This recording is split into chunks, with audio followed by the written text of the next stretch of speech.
Episode number 651, A New 21 Revolution Refinement, I. The first collapsing lightning Pilla and Anga watched as flames, with 21 colors, enveloped the collapsing lightning duke's body before seeping inside, and that was just the beginning. The next moment, the true Titan's eyes widened as they noticed a gargantuan amount of world energy flooding into the room before sipping into the collapsing lightning duke's body. Kane's eyes glowed with red light, giving the impression that he was using the full power of his ego wave to control the process. In reality, the absolute life form system handled everything, ensuring no risk of failure. The first collapsing lightning Pilla and Anga had no idea what was happening or how those multicolored flames triggered such a tsunami of world energy. What they did understand was that it was somehow repairing the damage the collapsing lightning duke had sustained. The world energy triggered the evolution of all the cells in the collapsing lightning duke's body, thereby fixing the damage from the catastrophic attack by the Void King. After 30 minutes, the 21 revolution flame began to fade as the wave of world energy it had initiated fully integrated into the collapsing lightning duke's body and energy pool. The true Titans could barely believe their eyes as they observed that the previously scorched skin and muscles that had covered the collapsing lightning duke were replaced by pristine skin. The man was still in a coma, but the first collapsing lightning Pilla and Anga could not hide their smiles as they felt the powerful beating of the man's heart and the strength of his life force. Although the collapsing lightning duke was still severely injured, his current damage could easily be treated with high-level treasure, and he should be able to use around 80% of his battle power after 2 weeks of treatment. Considering the man was at death's door less than an hour ago, the shock in the duo's hearts was understandable. Howd. The first collapsing lightning Pilla couldn't contain his doubts any longer, and looked at Kane with eyes full of wonder and curiosity.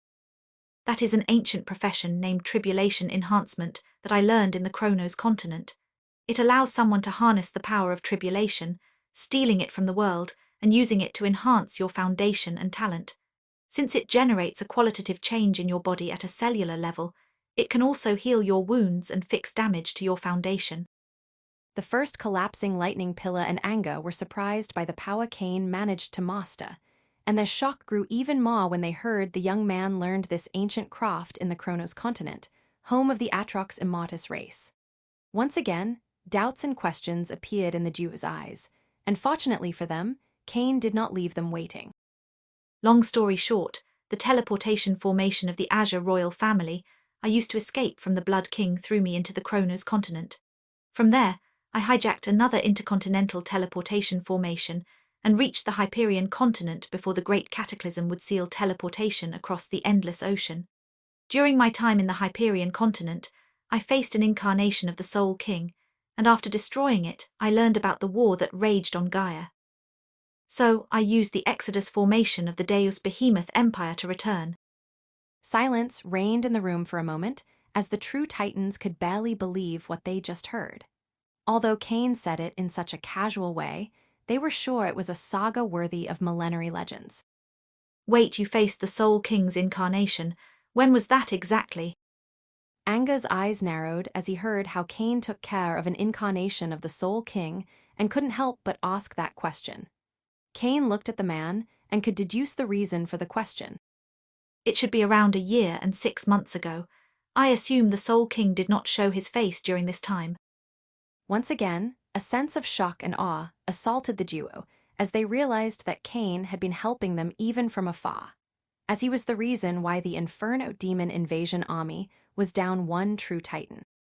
Just how deep was the wound you gave the Soul King? Although the first collapsing lightning Pilla was immensely grateful for Kane's help, there would be time for compliments later as they needed to know the condition of the Soul King and when he would return. Even though it was Apex who handled most of the matters regarding the Scarlet Inquisition Force, Kane had focused on this one in the last stretch, and his abilities as a great general were high enough to understand priorities, so he immediately answered the question to the best of his abilities. The technique the Soul King used is named Soul Puppet Incarnation. It allows the man to deposit a small piece of his ego wave and soul force into a unique vessel, and around it, create a puppet he can control in any part of ether. Each soul puppet has early divine ascension battle power, and as long as they are not shattered, the Soul King will not experience any backlash. However, the loss of a single one would generate a deep soul wound in the man, and I doubt he would be able to recover in less than 10 years. Shock and awe appeared in the eyes of the true Titans as they realized just how deep Cain's knowledge was about the Soul King, and the young man was just beginning. Since I managed to read the memories of the Soul King, I have a great understanding of the nature of the Inferno demon invasion army. Although this information is from a year ago, it will still be of great use, but before we go to that, we should help him wake up. Cain turned to the collapsing lightning Duke as his eyes glowed with red light, and a bright golden flame appeared in his hand. Thank you for listening to the Age of Chaos audio story. Pixie FM grows with listeners like you. Support the series by sharing it and join our Telegram for the latest updates. Episode number 652, A Seat at the Table. The collapsing lightning Duke frowned as a feeling of extreme discomfort assaulted him. He felt every inch of his body twitching as if his cells were in a state of extreme excitement, and slowly he opened his eyes. There was confusion in the Sector Duke's eyes as he gazed at the metallic ceiling, beginning to remember what had happened before he lost consciousness. Suddenly, a sense of shock assaulted him, and he hastily stood up as his awareness burst. Looking around the room, he saw the faces of the first collapsing lightning Pilla and Anga. And then shock overtook him again as he saw the face of someone who had vanished several years ago. Cain, what is happening? How long have I been unconscious? How are the troops? The collapsing lightning Duke immediately started firing questions. He could feel how his body had vastly recovered, which should mean he had been unconscious for a long time, and that was not good news since the longer he was out, the more advantage the Void King and the Inferno demon invasion army gained. Old man, relax. I will explain everything. The first collapsing lightning Pilla understood the nature of the Sector Duke better than anyone and expected such a reaction. After giving the man a second to breathe, he explained everything. The collapsing lightning Duke's eyes widened as he heard how Cain managed to arrive in such grandeur before triggering a formation that suppressed the entire enemy army and killed a god with one strike. Then, like a monster, he faced the Blood King to a tie and allowed the collapsing lightning alliance to retreat safely back to the Golden Caw City.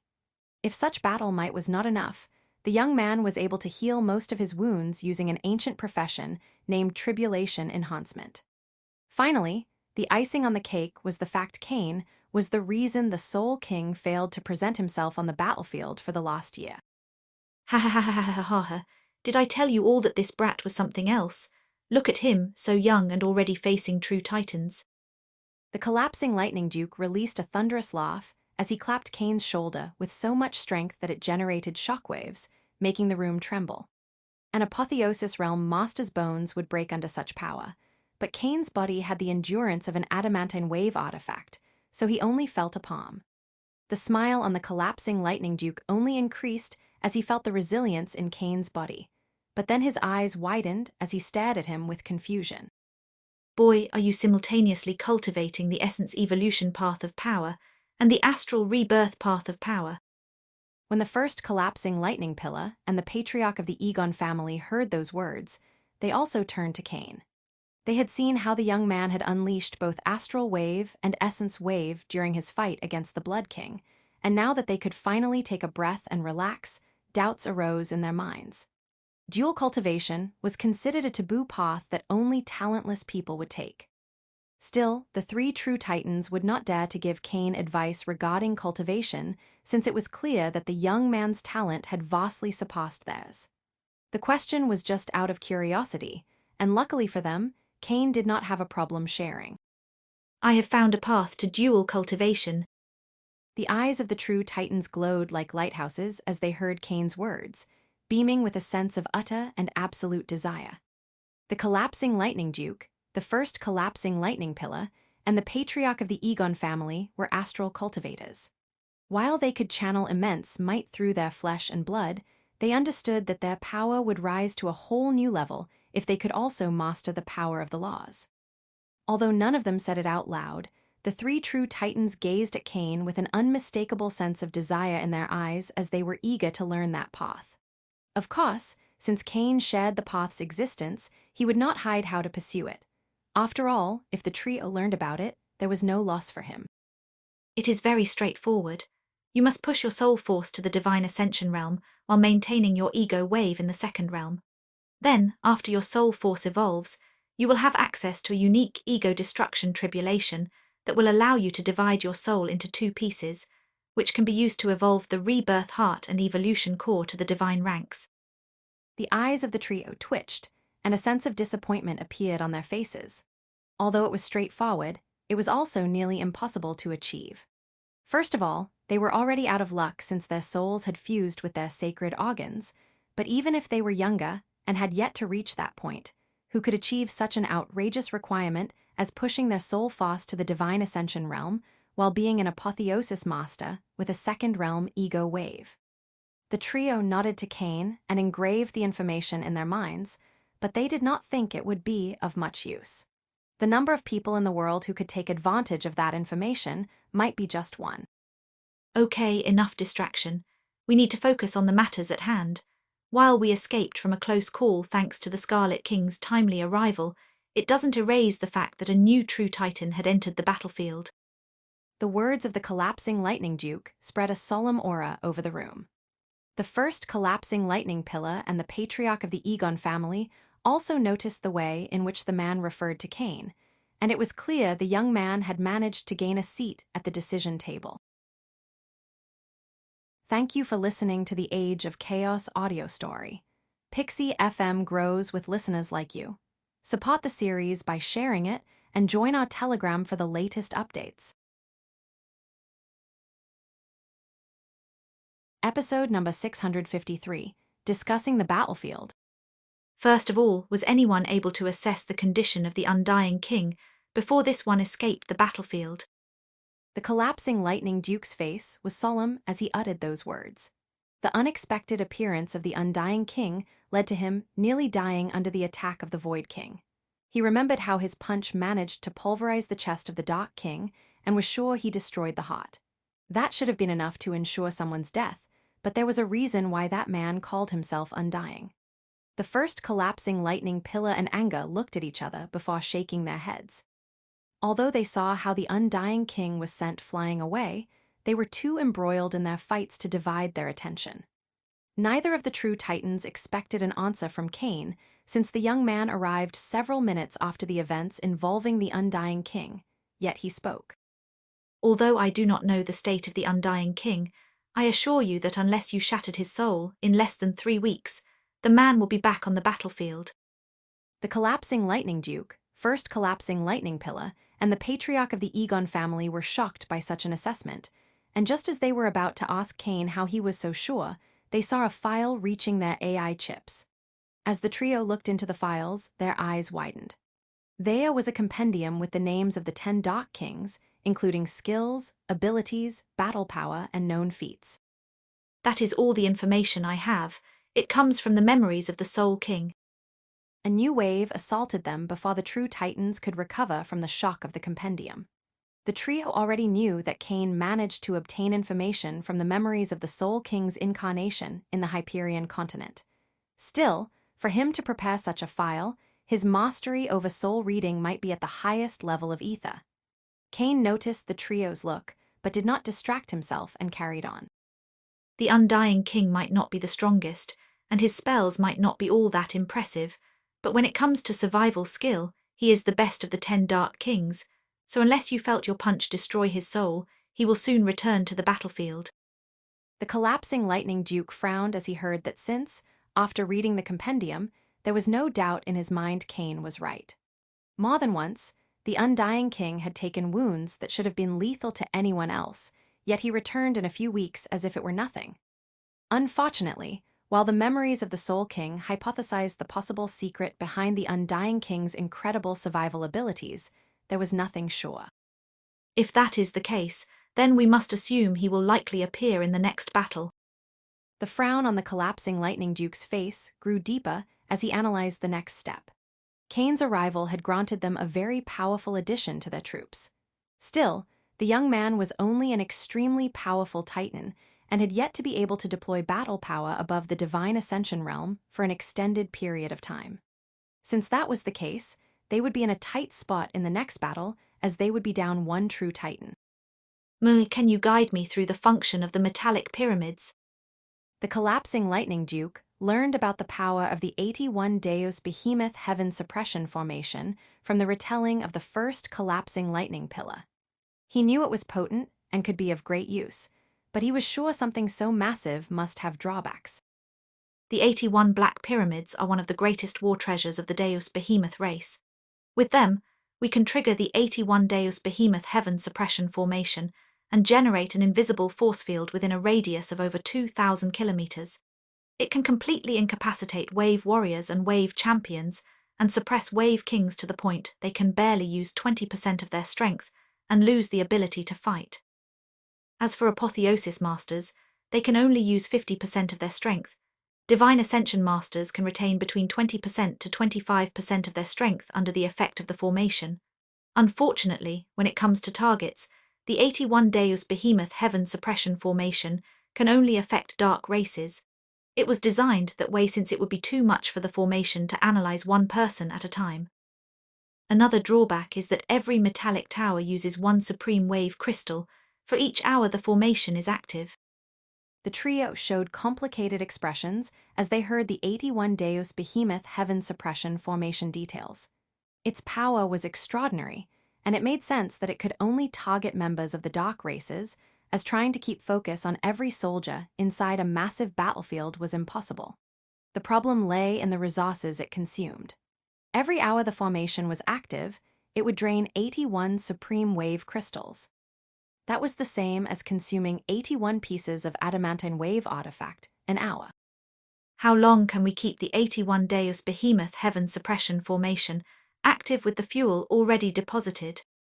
10 hours.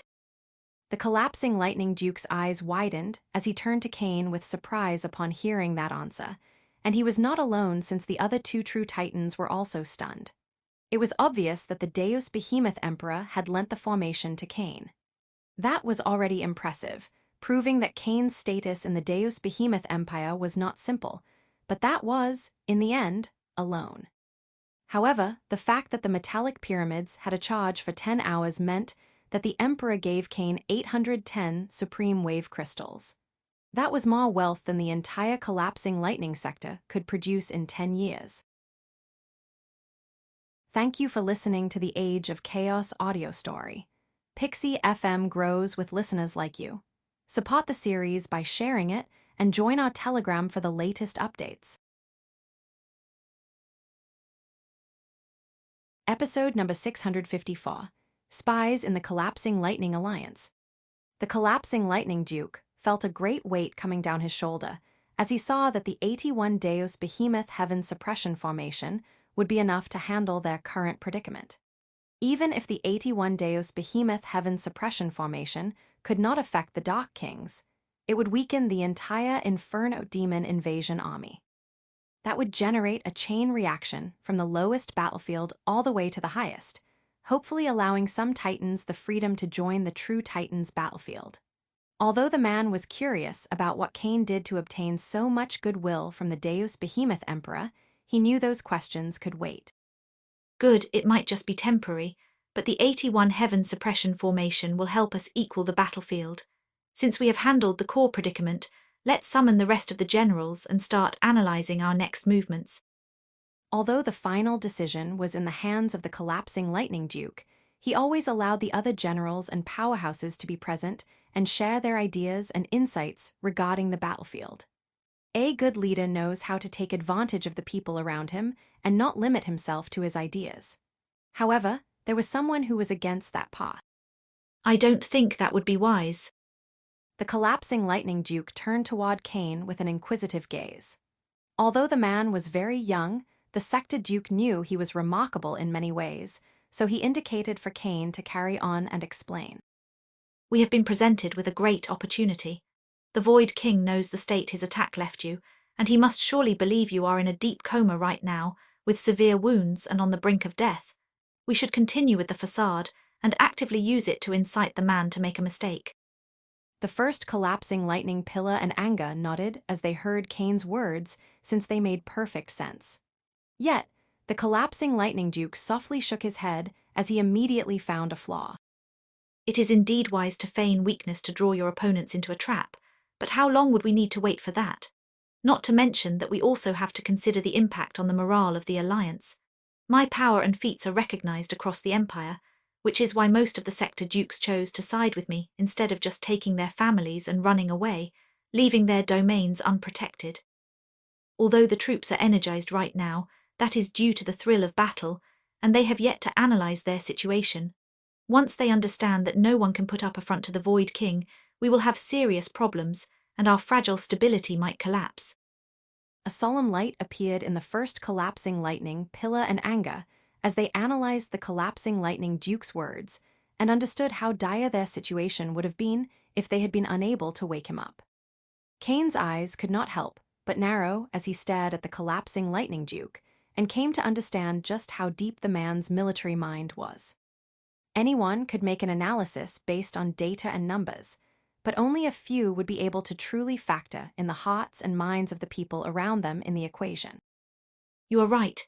Your absence will have a negative impact on the morale of the troops and might make the alliance crumble, but I have a way to navigate through that. First, I have an immense amount of war resources that will be distributed to the troops immediately. There will be peak armor and weapons for everybody, including divine ascension masters, along with treasures capable of healing any wound. Finally, I will offer this to improve their power. Kane opened his palm, and the trio saw a 20-colored flame appear. Although a 21 revolution flame is incredibly complicated to generate, a 20 revolution flame is much easier, and I have 30. That should be enough to keep all those generals and sector dukes hesitating on what to do next firmly on our side, at least for the meantime. The collapsing lightning duke stared at Kane for a moment, and soon a smile appeared on his face as he saw how the young man could play with the greed in the hearts of the great generals and sector dukes to ensure their remainance on the battlefield. Good, very good. Yes, with their wounds healed, new weapons and armor, and the excitement of tribulation enhancement, we can keep them grounded for the time being without problems. But that will only last a finite amount of time, and we still have no idea when the Void King will attack. Actually, we can incite the man to make a move by using the spies the organization has in the collapsing Lightning Alliance. Upon hearing that, somber expressions appeared on the true Titans, especially in the patriarch of the Egon family. Spies were common in war, and the one in charge of finding them was none other than Anga. The man had pushed himself and his family to the limit in order to maintain the secrets of the collapsing Lightning Alliance. We have done our best to ensure that anyone dealing with sensitive information is thoroughly vetted, and the surveillance of the Titan Tower is active 24/7 to warn of any suspicious activity. Kane turned to the patriarch of the Egon family and softly nodded. I have no doubt you have done an excellent job, but the problem with these spies is that they can pass unseen. Their disguise is flawless. Without further delay, Kane waved his hand, and a new file appeared in the AI chip of the trio. It was a list of names, supposed to be traitors sharing their information with the Void King. Coldness and anger appeared on the faces of the trio as they saw the names. Most of the people were Wave Kings and Apotheosis Masters, and while they were not the car of the battle power, several of them had shown incredible military feats and fought bravely with all they had.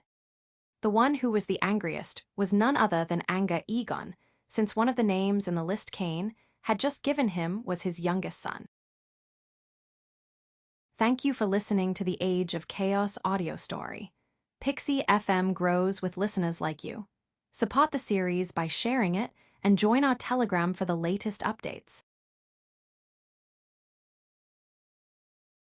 Episode number 655, Preparing an Ambush. If you are going to accuse someone of betrayal to our race, then you must have flawless evidence to back up those words. Anga's voice was cold as he stared at Kane. Clearly, the notion that his son was put on a list full of traitors was not something he found amusing. The collapsing Lightning Duke and the first collapsing Lightning Pilla shared the emotions of the patriarch of the Egon family. Some of the names on the list were friends and comrades they had made in their military career, and they could not simply allow someone to tarnish them with the mark of a traitor. The trio would not have even bothered to hear him out if it wasn't for Cain's feats and reputation. Cain maintained calm under those cold gazes and did not blame the trio for their reaction, since he would have reacted the same if someone had tarnished the name of the people he cared about with such a horrible crime. First of all, I did not say they are traitors. I said they are spies, and they are actually unaware of their actions, which is why they have been able to hide so well, and no one suspected anything. The coldness and anger in the trio diminished and were replaced by confusion. How could it be possible for dozens of people to be spies and not aware of their crimes? Cain obviously would not leave them waiting and carried on. All the people on the list are giving information to the Void King, but they do not know they are doing it. During a moment in the last 20 years, each was visited by the Soul King, who managed to influence their minds. It was extremely subtle to the point none of you could detect it, but the commands were present deep in their subconscious. All the people on the list are actively communicating with the Void King.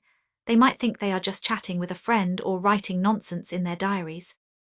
Yet in reality, they share all their knowledge about the collapsing Lightning Alliance in encrypted messages with the Dark King.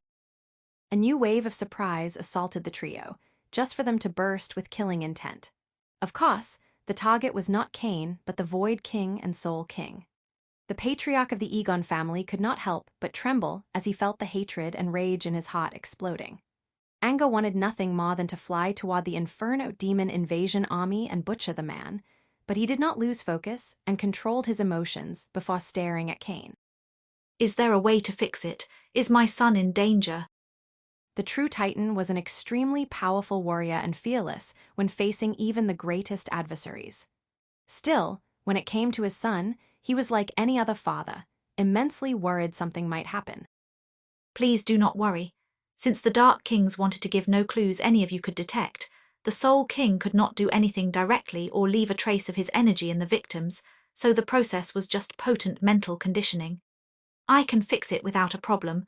There is no danger for the victims as long as I do it. Cain already knew all the tricks and skills of the Soul King, so breaking mental conditioning without risking the person's life. When Anga heard those words, he was able to relax and nearly fell.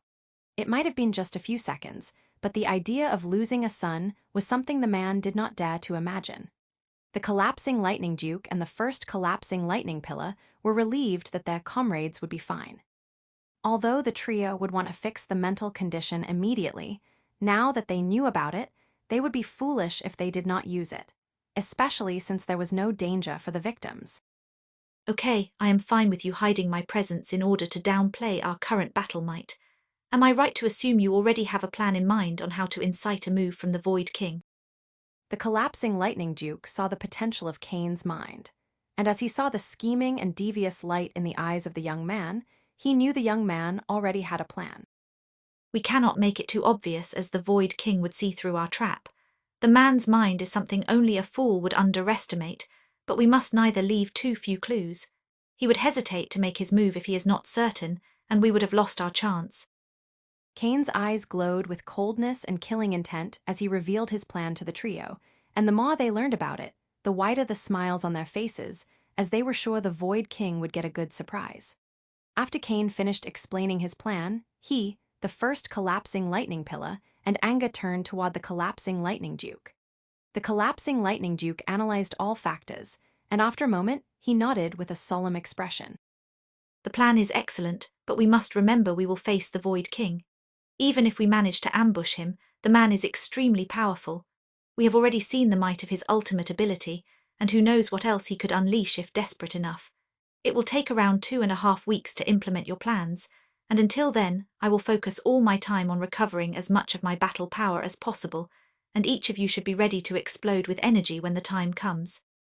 We must be prepared to put our lives on the line, since if we kill the Void King, the war is over. The expression of all in the room grew solemn, as this was a chance to finish everything and save countless lives. Failure was not an option.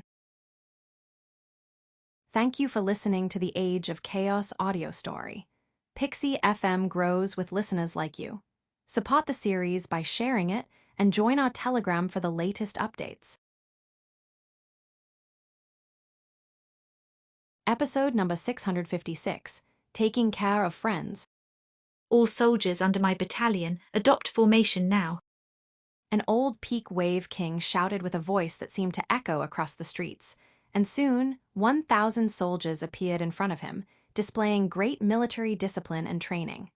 The group consisted of 10 wave kings, 100 wave champions, and over 800 wave warriors. Some were old, while others were young. Still, after 3 years of endless battles against the Inferno demon invasion force, every single one could be considered a war veteran capable of great might on the battlefield and with a mind of steel. The old peak wave king nodded as his soldiers aligned in formation. After ensuring they were all paying attention, he proceeded. I have good news. Lord Lorifer, the Scarlet King, has gifted us a massive amount of resources we can use immediately. All of you will receive a peak wave armor and weapon according to your cultivation base, along with top-tier cultivation resources. With a wave of his hand, a space ring flew to every man and woman present. As they inspected the contents, a sense of shock and awe appeared on their faces. Their armor, worn and damaged after years of battle, could be now replaced with these new wave artifacts, a significant upgrade that would improve their battle power and survival abilities. Not to mention, the cultivation resources in each ring were top tier and would greatly assist them.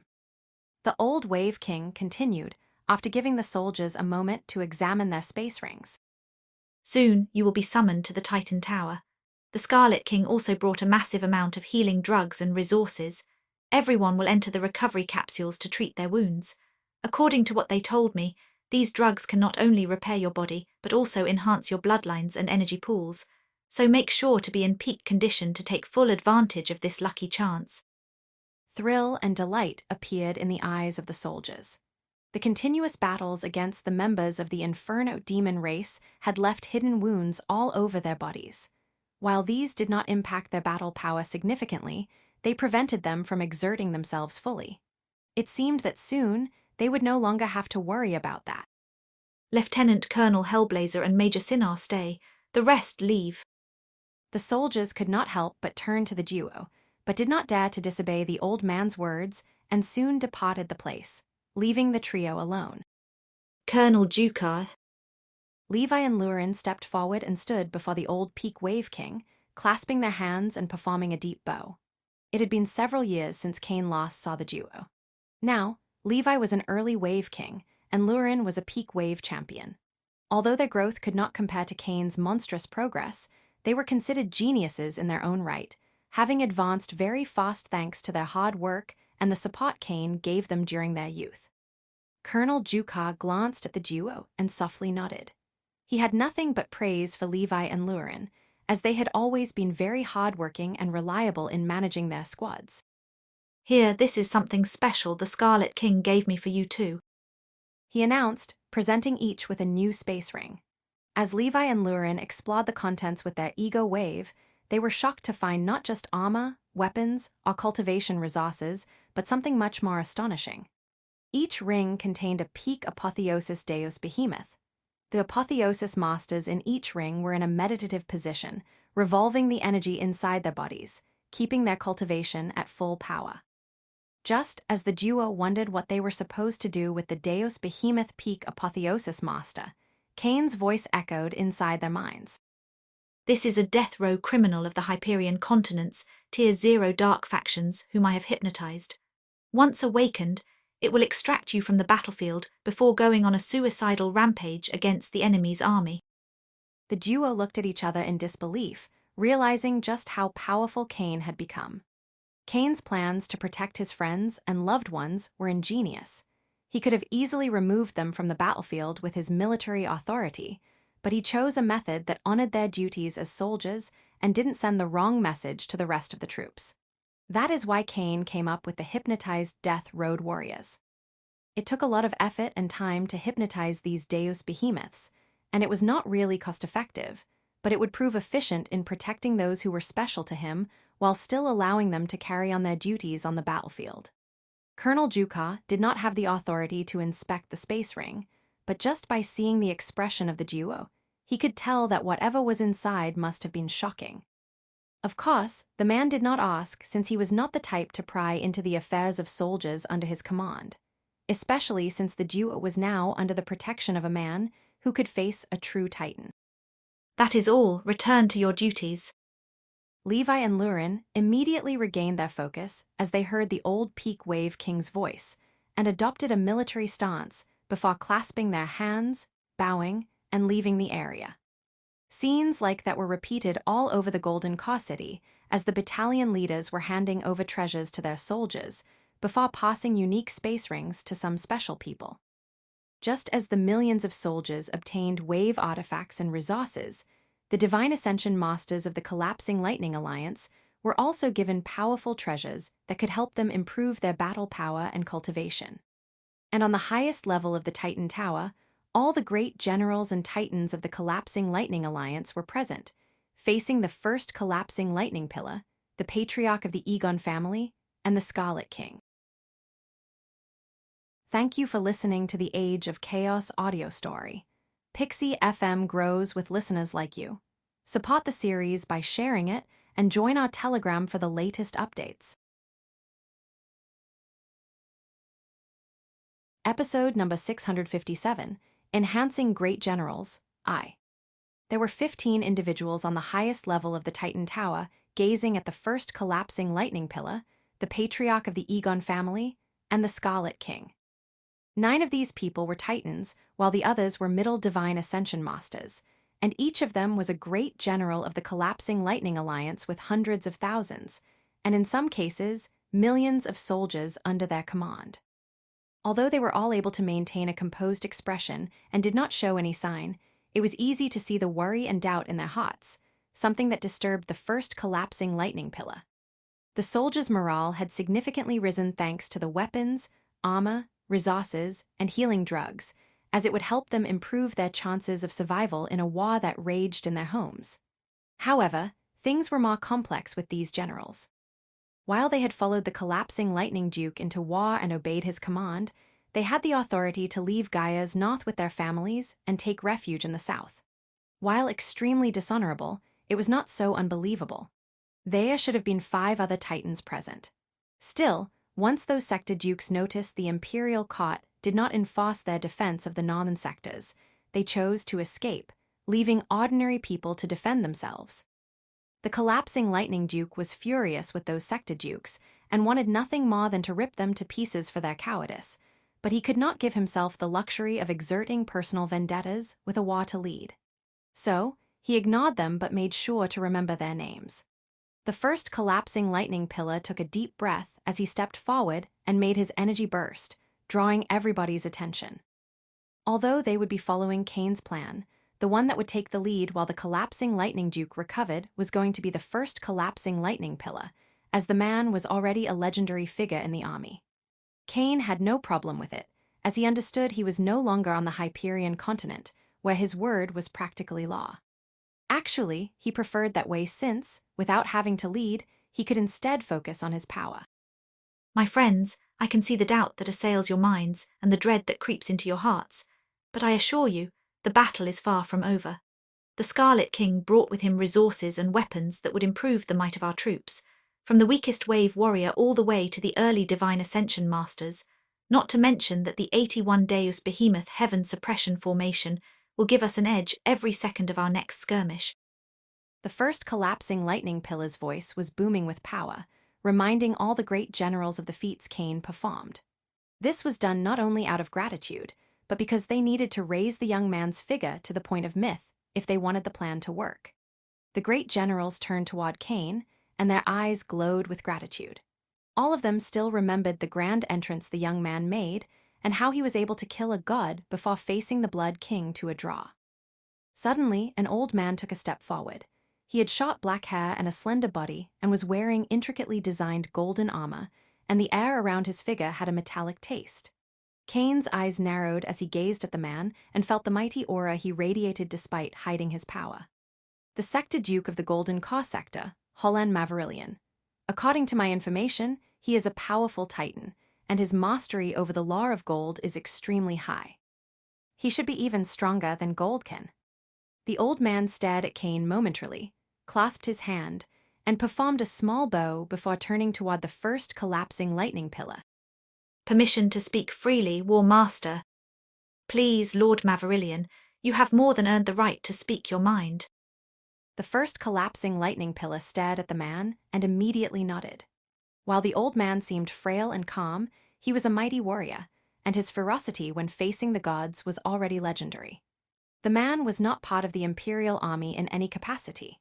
Yet, the moment the Inferno Demon Invasion army appeared, he was one of the first to align with the collapsing Lightning Duke and march into the war of his own free will. Thanks. First, allow me to express my gratitude and awe to the might of the Scarlet King.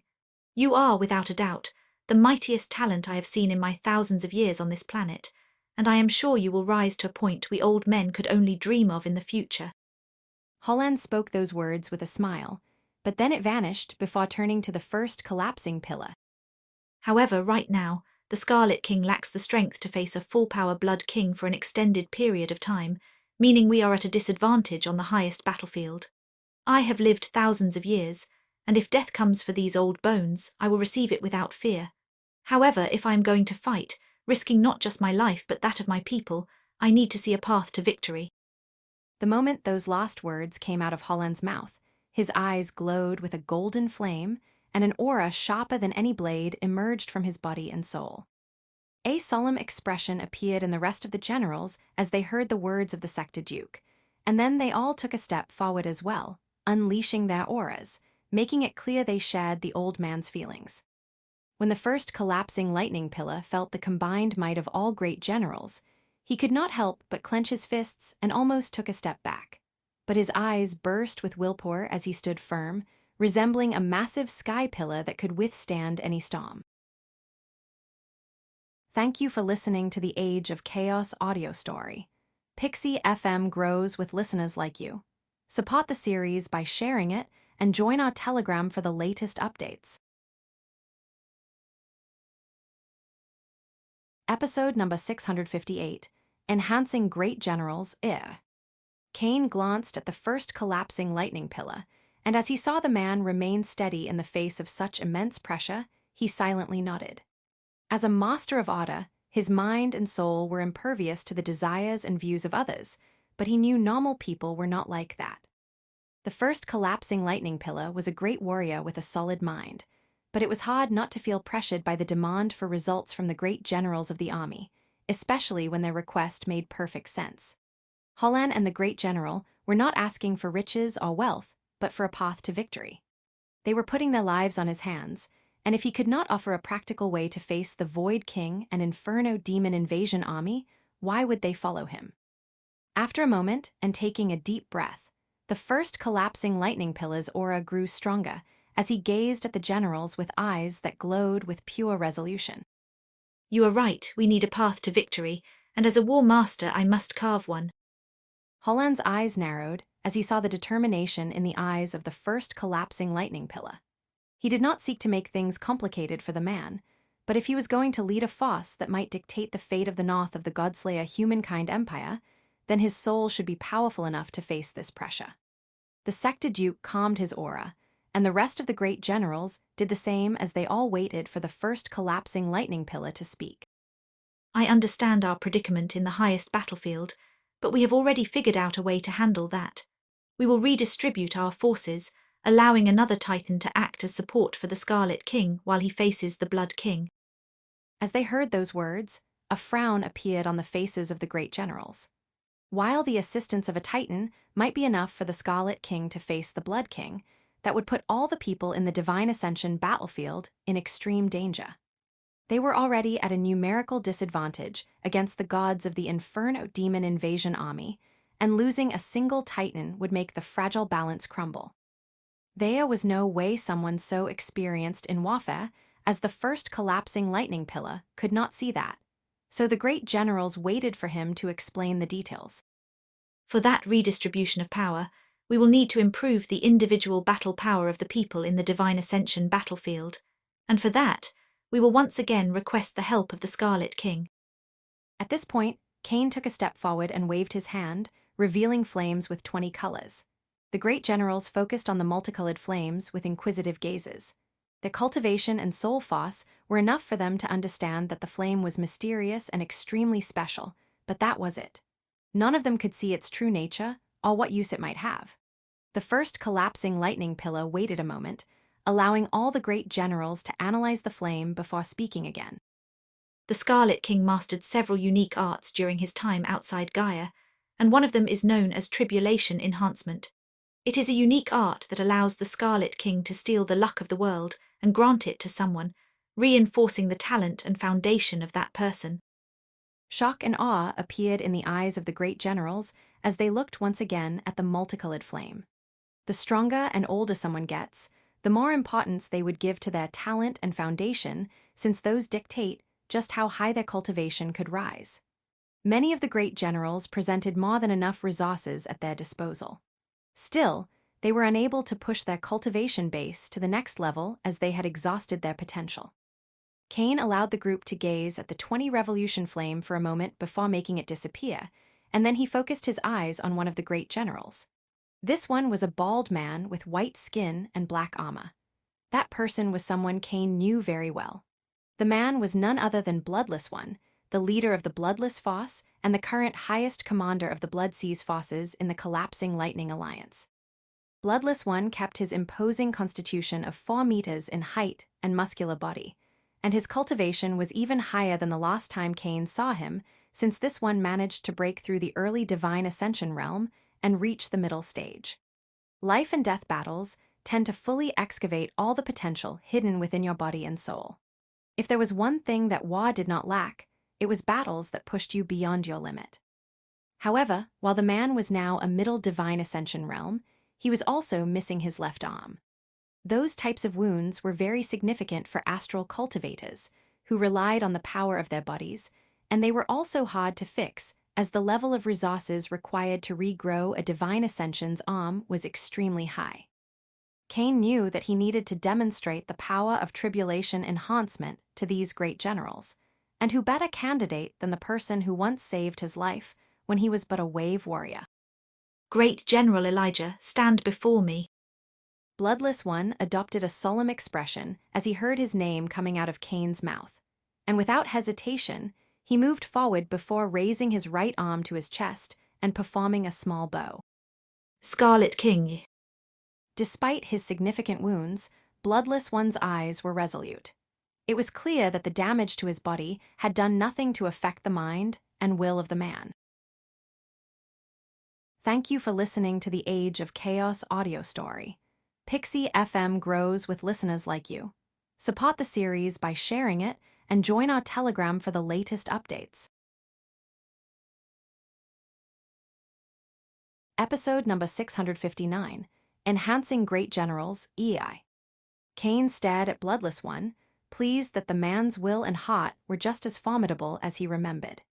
Even though Cain was now even more powerful than him, he still felt a great sense of awe as he saw those eyes full of conviction and determination, ready to face any danger for a cause he believed to be right.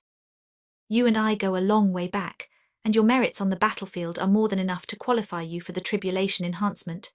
Unfortunately, if you have serious wounds, the power of the revolution refinement will not act properly and might even backfire. Those last words were obviously a lie, but it was all part of Cain's plan, as he did not want people to understand the healing properties of the tribulation enhancement. Besides, it was also true that it would not help regrow the arm, since revolution refinement only improved something already there. A complicated smile appeared on Bloodless One's face as he heard that, but he did not say a word and simply nodded. However, just as he was about to resign himself, he saw how Cain waved his hand again, this time revealing a dark root the size of an arm. Shock and awe appeared in Bloodless One's eyes as he saw the dark root move as if alive, and despite being hidden, he detected a monstrous amount of what he could only describe as God-tier blood energy. Bloodless One was not the only one shocked. Even if the other great generals did not follow the path of blood, they could feel the root's formidable power and were sure it was incredibly precious. This is an origin root from the Sanguis blood tree. Allow it to fuse with your body. Bloodless One's eyes widened once again as he understood the origin of this root. As someone who trained in blood cultivation, There was no way he would not recognize the name of the clan in the Deus Behemoth Empire that followed the same path. He looked at Cain with a sense of disbelief as he could not understand how the young man managed to obtain something so valuable. Cain did not disregard the value of the origin root. Despite Lord Zanguinaz's goodwill, the old man only gave him one root. It was supposed to be saved for an emergency, but Cain knew that Bloodless One could give it a better use. Besides, he had several treasures to heal him in case something happened. The great generals could not hide their envy as they saw Cain's offer to Bloodless One. Still, none of them said a word as they understood the duo's relationship was very deep, not to mention that Bloodless One had earned all of their respect due to his formidable battle power and bravery on the battlefield. Bloodless One did not feign fake modesty and bowed to Cain again before adopting a meditative position and opening his mouth. The next second, the origin root flashed on its own into the man's body, going down his throat and soon merging with the wall of his rebirth heart. Bloodless One's eyes widened as a sense of utter pain assaulted him, and his pale complexion turned red as he felt his skin grow scorchingly hot. It was an agonizing feeling, but the man just clenched his teeth as blood began to leak from every orifice of his body. Cain, the first collapsing lightning pillar, Anga, and the great generals waited in silence, careful not to disturb Bloodless One's assimilation of the origin root. 30 minutes went by, and the agony in the man only grew, but even in that pain, a smile formed on his face as he saw how the stump that was left after losing his left arm began to tremble. Under the amazed gaze of the great generals, a new limb began to grow from the stump. It was made of dark wood, but people would be greatly mistaken if they considered this arm a mere prosthesis. It was a genuine extremity, just as powerful as Bloodless One's old arm and capable of growing stronger alongside the rest of his body. A dark wooden arm was not aesthetically pleasing, but how could a seasoned warrior like Bloodless One care about something so vain like that? The only emotion on his face was delight, one so intense that it pushed the agony away. Finally, the new arm was completed, and as Bloodless One clenched it, he felt its immense power. The delight was even greater as he realized that the origin root had not just healed him, but made him much more powerful than before. Pure and absolute thrill appeared in Bloodless One as all the blood he lost was reabsorbed back into his body, becoming food for the origin root that was now spread across his body. Scarlet King, allow me to express my immense gratitude for this great fortune. Bloodless One kneeled on the ground as he clasped both hands, and his eyes were glowing with gratitude as he stared at Cain. I was just returning the favor. Now it is time for the next part. Cain smiled at the man before waving his hand, making the 20 revolution flame appear. Bloodless One could not help but smile, and the thrill in his heart only grew stronger. He had already been healed and surpassed his previous peak, but now he was going to obtain a second great lucky chance. Without even a second of hesitation, Bloodless One adopted a meditative position, leaving himself at Cain's disposal, ready to follow the young man's guidance. Cain's eyes glowed as he used his ego wave to generate a cocoon around Bloodless One before allowing the 20 revolution flame to encompass the man. The great generals saw how the multicolored flame covered Bloodless One's skin before flooding into his body, and their eyes widened as they felt the sky and earth trembling and waves of world energy flooding into the room. Thank you for listening to the Age of Chaos audio story. Pixie FM grows with listeners like you. Support the series by sharing it and join our Telegram for the latest updates. Episode number 660, Enhancing Great Generals, IV. Bloodless One frowned as he felt the gargantuan amount of world energy flooding into his body, and for a moment, he thought he would explode. Revolve the world energy across your body, allowing it to assimilate into your flesh, blood, and energy. If it stagnates inside your body, it will explode and you will die. Cain's voice echoed inside the man's mind, and while he was taken aback by the danger of tribulation enhancement, Bloodless One was immediately able to push his focus and willpower to the limit and force that immense energy to revolve across his body. All the great generals put immense focus on the tribulation enhancement. Although they could not expect to obtain such a grand gift as an origin root from the Scarlet King, the power of the multicolored flames was supposed to be the core behind their new war strategy, and they needed to know just how much it would help them. Cain had already improved his domain over a 20 revolution refinement to a very high level. So once Bloodless One pushed his willpower to the limit and assisted with the assimilation of world energy, he was able to carry on the process flawlessly. Bloodless One remained silent for several minutes after the 20 revolution refinement ended. Once he opened his eyes, his entire body began to tremble as the blood energy and astral wave inside his body exploded with power.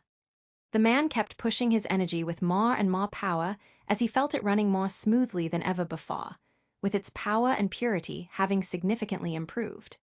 And that was not all, as a sense of enlightenment appeared in his eyes, and he felt the mysteries of his cultivation technique were now much easier to decipher. Ha ha ha ha, yes, the path to titanhood, I can see it now. Bloodless One couldn't help but shout as he felt the mysteries of the realm of Titans he believed were severed to him due to his lack of talent and foundation now revealing itself. It would not be easy, but if he kept pushing himself to the absolute limit, he would reach it and maybe even go further. The great generals stared at Bloodless One, and they knew the man was not exaggerating as they could feel the purity and strength of his energy and cultivation. It was clear to all now that the power of the tribulation enhancement was nothing short of monstrous, and desire emerged in the eyes of everybody. Cain saw the greed in the eyes of the great generals, and a smile appeared on his face since that was exactly what he wanted. Honor was an excellent motivator for remaining on the battlefield, but greed was just as effective. The effect of the 20 revolution refinement will be weaker the stronger your cultivation, and for those at the Titan tier, it would only generate an improvement of 3.5 to 5%. The Titans among the generals couldn't help but grow a little disappointed as they heard that, but it was not really that surprising since it made sense that the higher your cultivation, the weaker the effect of a treasure or lucky chance would be. After all, they already had the talent and foundation capable of reaching Titan tier. Of course, while their mood diminished, they were still very eager to obtain the power of tribulation enhancement, since even a 5% improvement to their talent and foundation would be a great help. Cain allowed their spirits to calm before waving his hand again, and this time, a 21 revolution flame appeared. Of course, the effect of this one will be even better. Just as the Titans among the great generals were able to contain their excitement and desire, they saw the 21 revolution flame. While they did not know its power, they were sure the effect it would have on them would be just as meaningful as the 20 revolution flame had on Bloodless One's middle divine ascension cultivation. Cain allowed all the great generals to gaze at the 21 revolution flame for a whole minute before making it disappear. I can exert a 20 revolution refinement on each of you, but 21 revolution flames are much harder to create, and the process of revolution refinement is even more complicated. But don't worry, I am confident I can apply it to all of you in less than 6 months. The great general's eyes narrowed as they heard those words, and they could not help but look at Cain with a new light. The young man was clearly not just strong and talented, but also very good at schemes. He would grant them the 20 revolution refinement now without any cost or attachment, as it was needed for the forces of the collapsing Lightning Alliance to have a chance against the Inferno Demon Alliance. And he would dangle the 21 revolution flame over their heads, promising to give it in 6 months, making sure they would remain on the battlefield until then. Suddenly, a burst of laughter echoed across the room, and the origin was no other than Sector Duke Holland. The man laughed for a few seconds before smiling at Cain. I am eager to test the effect of the 21 revolution refinement in 6 months. After that, the second Duke turned toward the first collapsing lightning pillar and gave a solemn nod. There were no words, but it was clear that the old man accepted the path they were taking, and the expression of the other great generals made it clear they were equally content. The first collapsing lightning pillar smiled and felt a great weight fall from his shoulders, but did not lose focus. Then I advise all of you to take this week and ensure you are in perfect condition. As the Scarlet King said, injuries could generate a severe backlash and flaws in the process of tribulation enhancement. All the great generals nodded as they heard that and took it to heart. They had no reason to doubt those words and would push themselves to their peak and solve any damage the lost battle left in their bodies. Thank you for listening to the Age of Chaos audio story. Pixie FM grows with listeners like you. Support the series by sharing it and join our Telegram for the latest updates. Episode number 661, Beale's True Identity. Before all of you go, I need to make a petition. I need treasures of the wind, water, earth, and fire elements. As for the reason, I cannot disclose it. The first collapsing lightning pillar waited until the mood of the great general was at its peak before making that request. Even if he was the war master and could lead these people onto the battlefield, that did not mean he could simply demand their wealth. When the great generals heard that, they all began to look at each other. Although handing over personal wealth was not very pleasing, they could understand it when it came to matters of war, yet the first collapsing lightning pillar did not disclose the reason. Once again, the great generals focused on the sector duke of the Golden Car sector, and the old man stared at the first collapsing lightning pillar for a moment. Just what level the treasures need to be. Before saying yes or no, Holland wanted to know what type of treasures they would be handing over. The first collapsing lightning pillar did not answer the question and instead turned toward Kane. The higher the level, the better, but I can exchange quality for quantity as long as the latter is high enough. The great generals looked at each other, and after some silent communication, they all nodded and began to deposit treasures into a space ring. It did not take long for the dimension inside the ring to carry metric tons of treasures of the four elements. Most were meant for wave champions or wave kings, while others were useful for apotheosis masters. The great generals had accumulated these treasures through their journeys, but had grown too powerful for them. Of course, that did not mean they were not valuable, as they could be given to their disciples or family. Will this be enough? Holland took the space ring and extended it for Kane's ego wave to analyze it. Yes, I can work with it, thanks. Kane nodded and made the space ring float to his hand.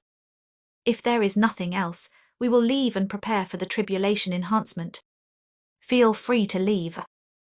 The first collapsing lightning pillar nodded to Holland, and the next second, all the great generals left the room, leaving the trio alone.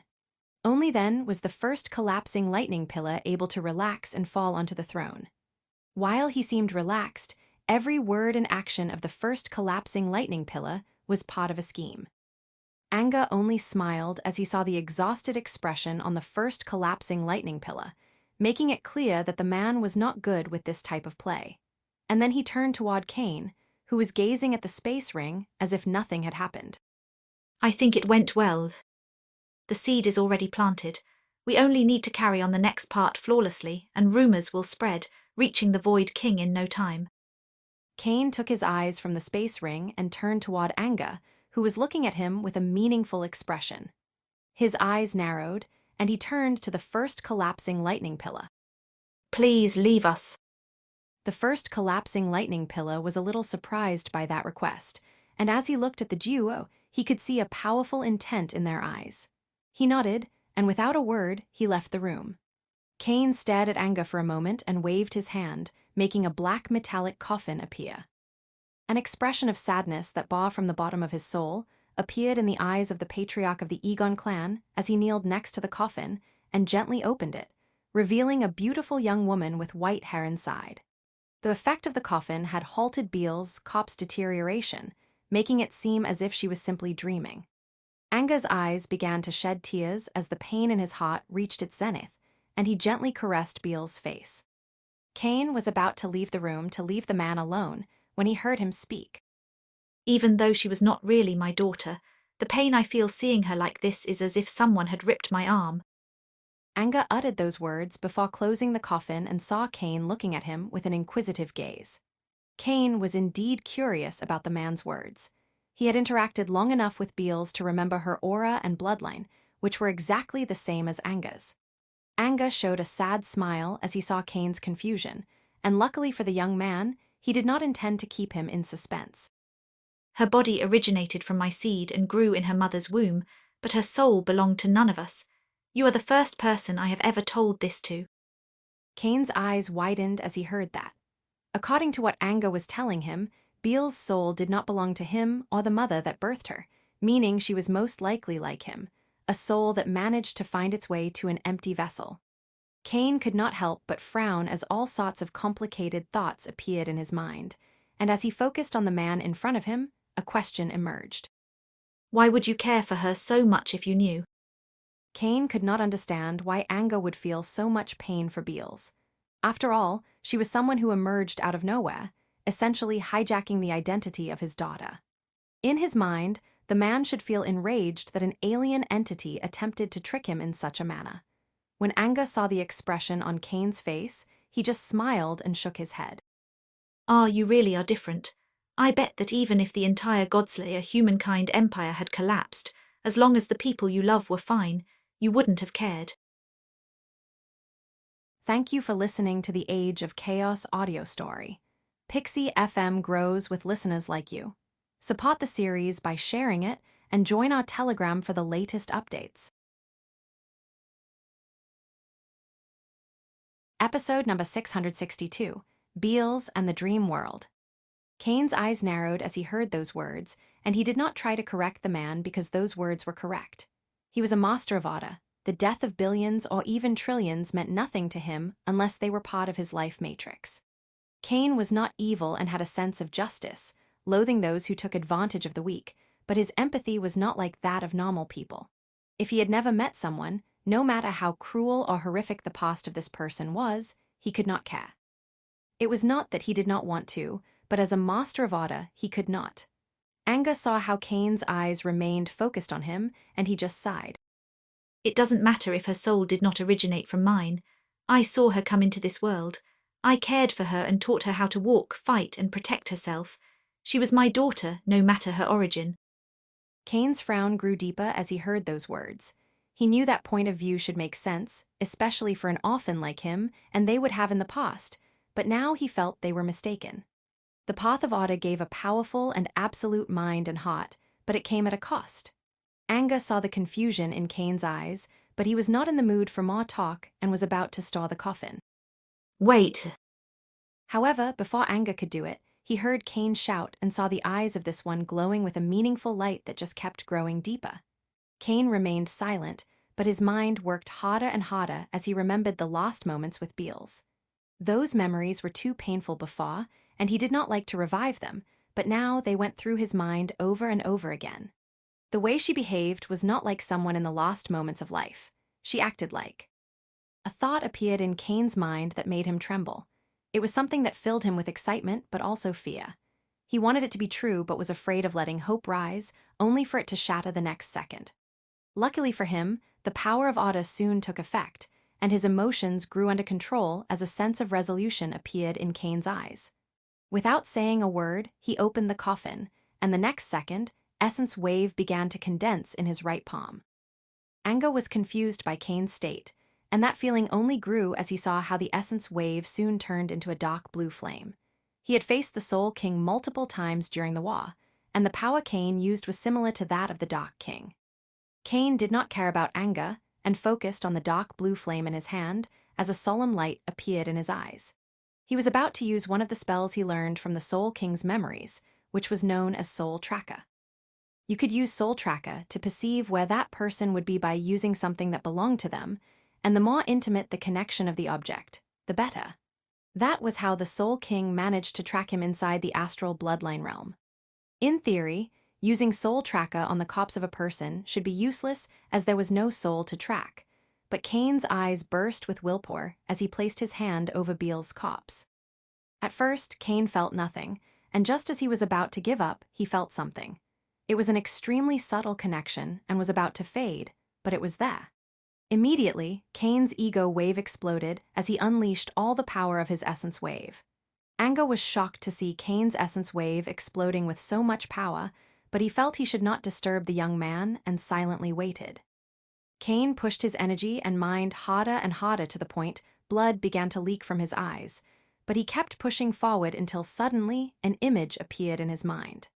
There was only one image, a multicolored sky as if a rainbow had spread over the heavens. It would have meant nothing to anyone else, but Cain knew exactly what that place was. The dream world. Cain just shouted those words before the connection was broken. His entire body began to tremble as he puked a mouthful of blood to the ground, and the pain was so intense that he nearly passed out. However, despite all that, a smile of pure and absolute bliss appeared on his face.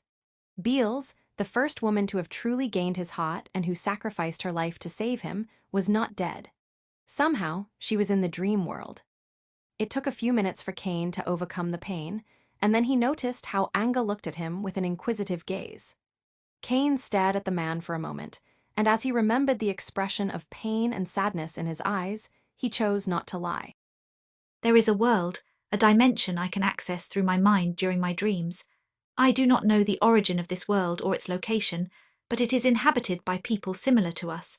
I just used a spell that was able to track the location of someone's soul, and it showed me that Beals, her soul, is in this place. Anga trembled as he heard those words, and a sense of hope burned in his eyes. He knew there were all sorts of unique dimensions, and that Ether was far from being everything. The astral sea was full of wonders, and there was a chance his daughter was there. Can you tell me more? Cain nodded to the man and began to answer all his questions calmly.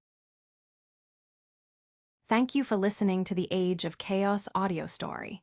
Pixie FM grows with listeners like you. Support the series by sharing it and join our Telegram for the latest updates. Episode number 663, The Blood Duke's Fate. Cain was currently on the lowest level of the Titan Tower in Golden Car City. He had come here after a lengthy chat with Anga, as the Duke explored in detail the nature of the dream world. If the strength of its life forms was an indicator of the size of a dimension, then the dream world was much larger than Ether.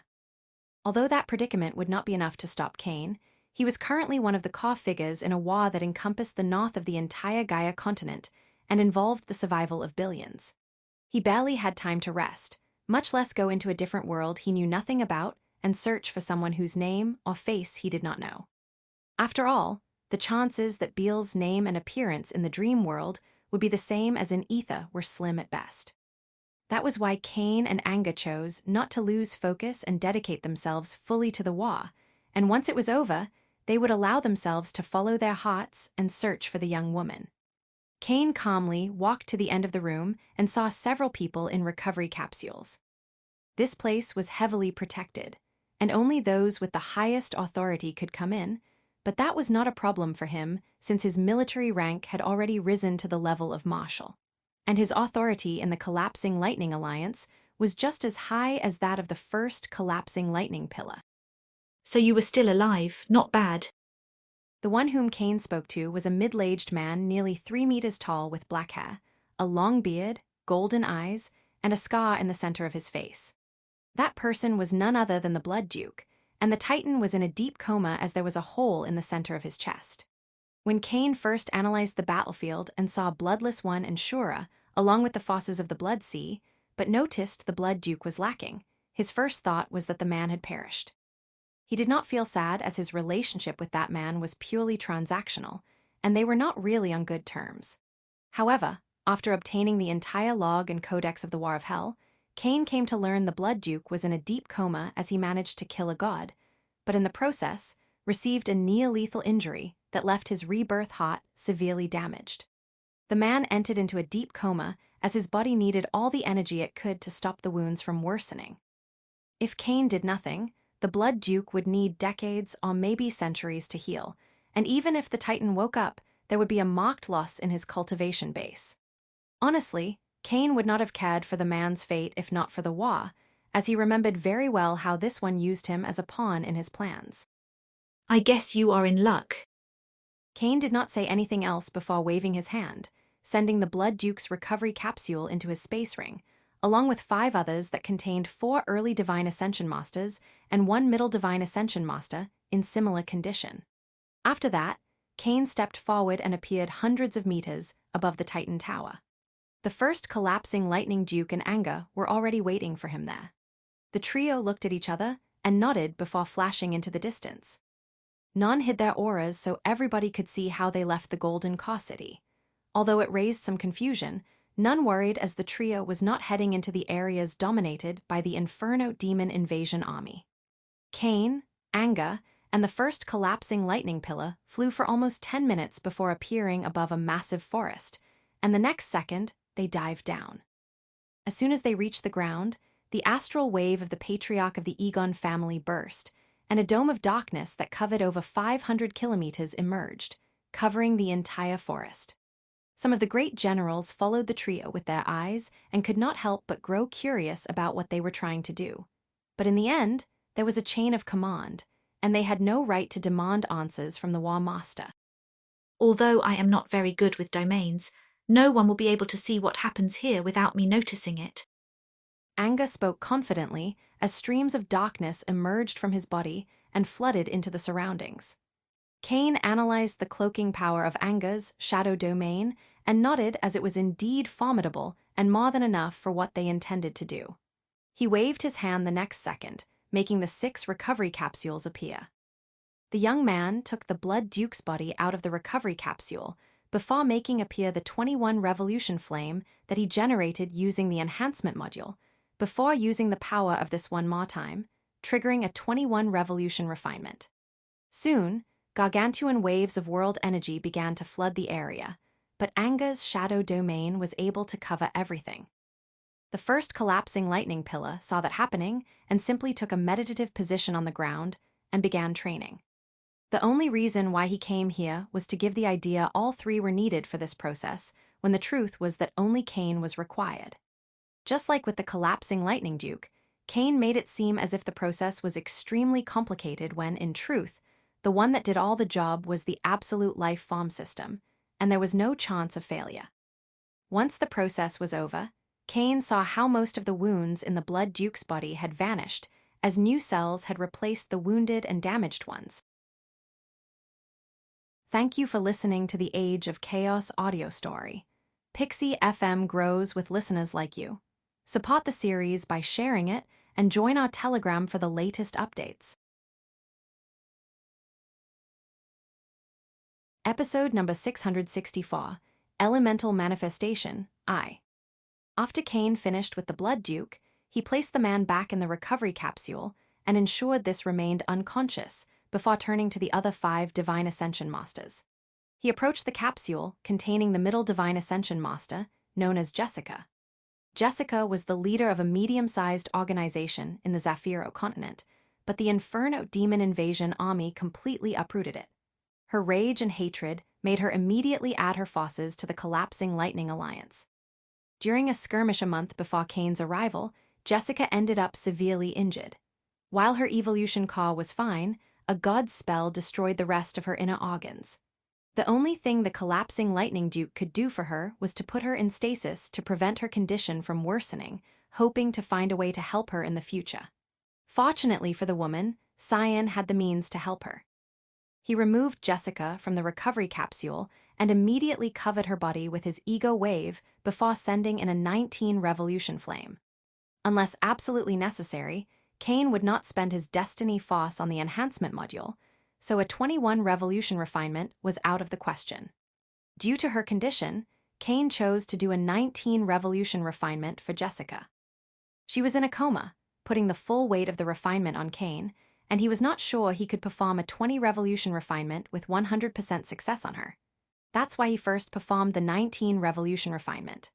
Once she got better and could assist in assimilating the world energy, he would proceed with the next one. World energy flooded Jessica's body, and Kane's eyes glowed with red light as he pushed his mind to the limit to ensure she did not explode. It was challenging, but Jessica's face regained some color, and her life force, which seemed ready to extinguish at any moment, stabilized and slowly gained more power. Kane nodded, ensuring everything was in order, and placed Jessica back in the recovery capsule, allowing her body to slowly regain strength before moving on to the next. It took him nearly 6 hours, but Kane managed to perform a 19 revolution refinement on each of the Divine Ascension Masters, and he could feel how their condition was slowly improving inside the recovery capsules. I guess that's it. We just need to wait now. The first collapsing lightning Pilla and Anga nodded and continued with their training, pushing their cultivation to its peak. Although the process was over in less than a day, the trio would remain inside the shadow domain and away from everyone's eyes for the next 2 weeks, making it seem like they needed that much time to perform the healing. Cain also focused on his cultivation. As for using the 20 revolution refinement or a 21 revolution refinement on the true Titan, they had already discussed that and did not consider it wise. First of all, if they were to receive a 21 revolution refinement now, the improvement to their talent and foundation would be minuscule, not over 1.5%, and they would lose the chance of using the tribulation enhancement in the future to heal themselves. If the first collapsing lightning pillar or Anga were to take a 21 revolution refinement now and receive crippling injuries in the future, a 21 revolution flame would have no use. While tribulation enhancement could heal your body, it was a byproduct and not its primary goal, so one could not truly depend on it to go around healing your body. Cain and the collapsing lightning pillar had already experienced a 21 revolution refinement, and the only way tribulation enhancement could heal their bodies again would be if they received a 22 revolution refinement or stronger. I wonder just how much stronger my foundation would become if I took in a 22 revolution refinement. That would be the divine tier of tribulation enhancement.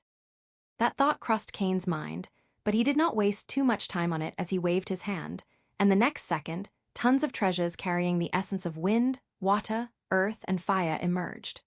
The goal of asking for these treasures was to plant the idea they were needed for the healing arts, as Cain did not want people to associate the recoveries with tribulation enhancement, but that was not all. Cain closed his eyes as he focused on his cultivation.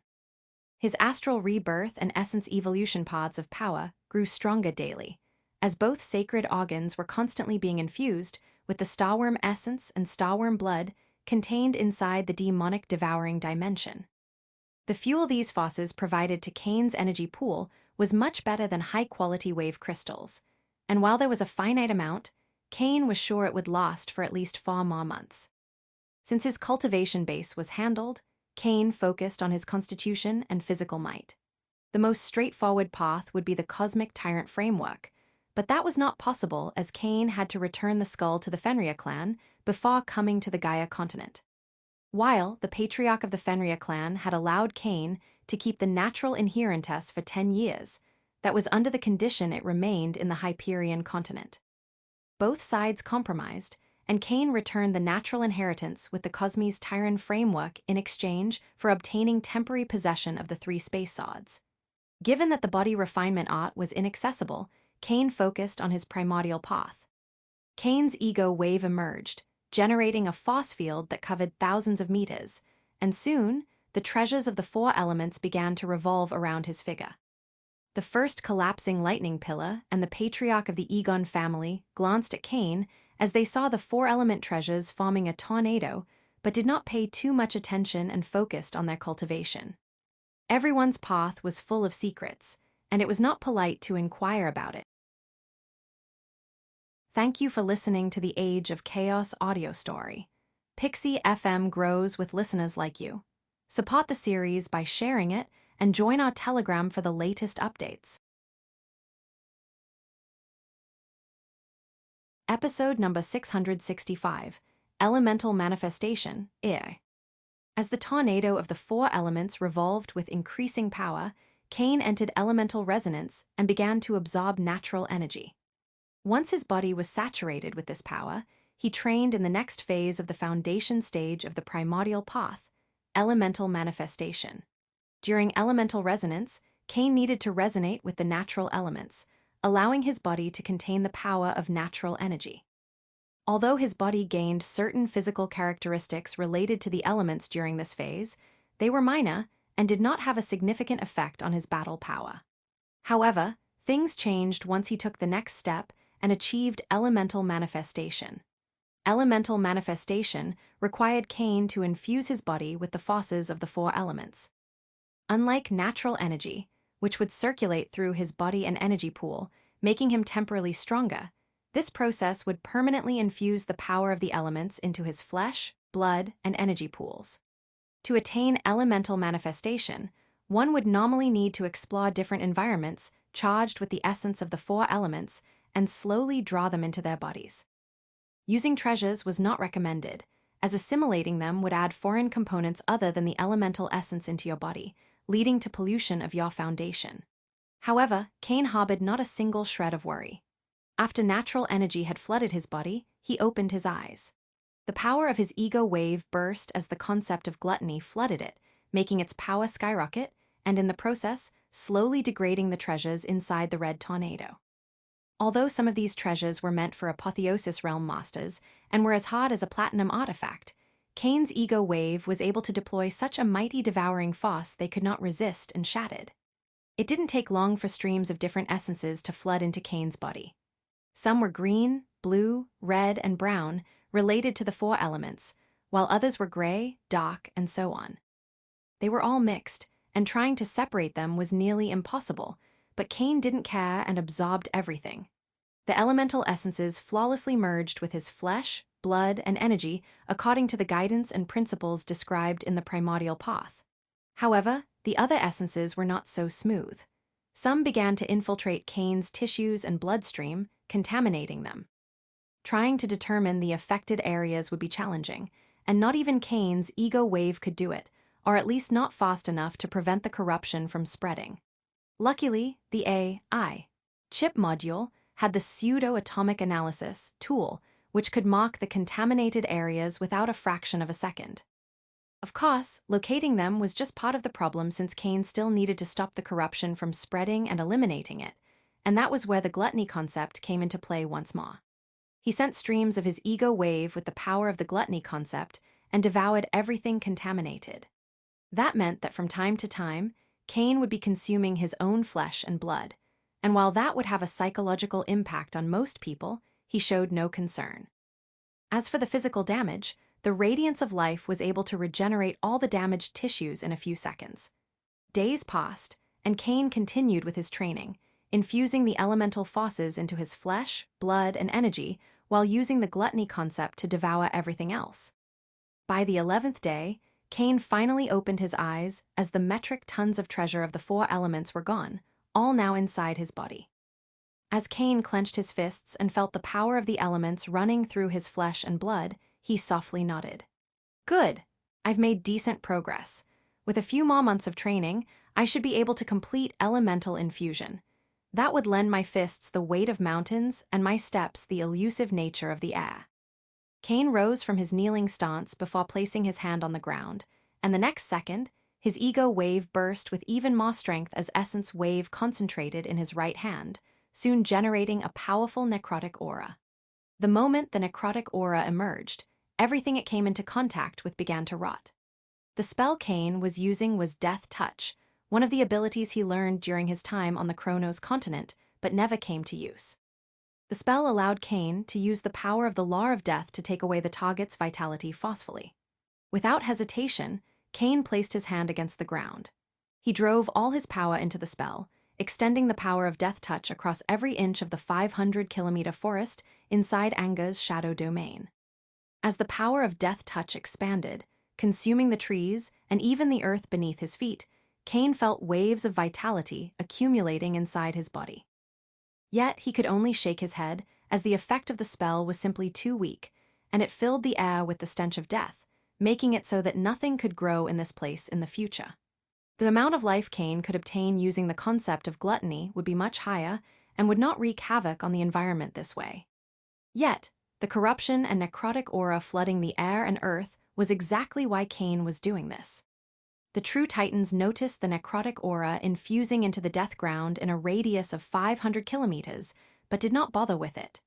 They rose to the sky, making sure the stench of death did not sully their clothes.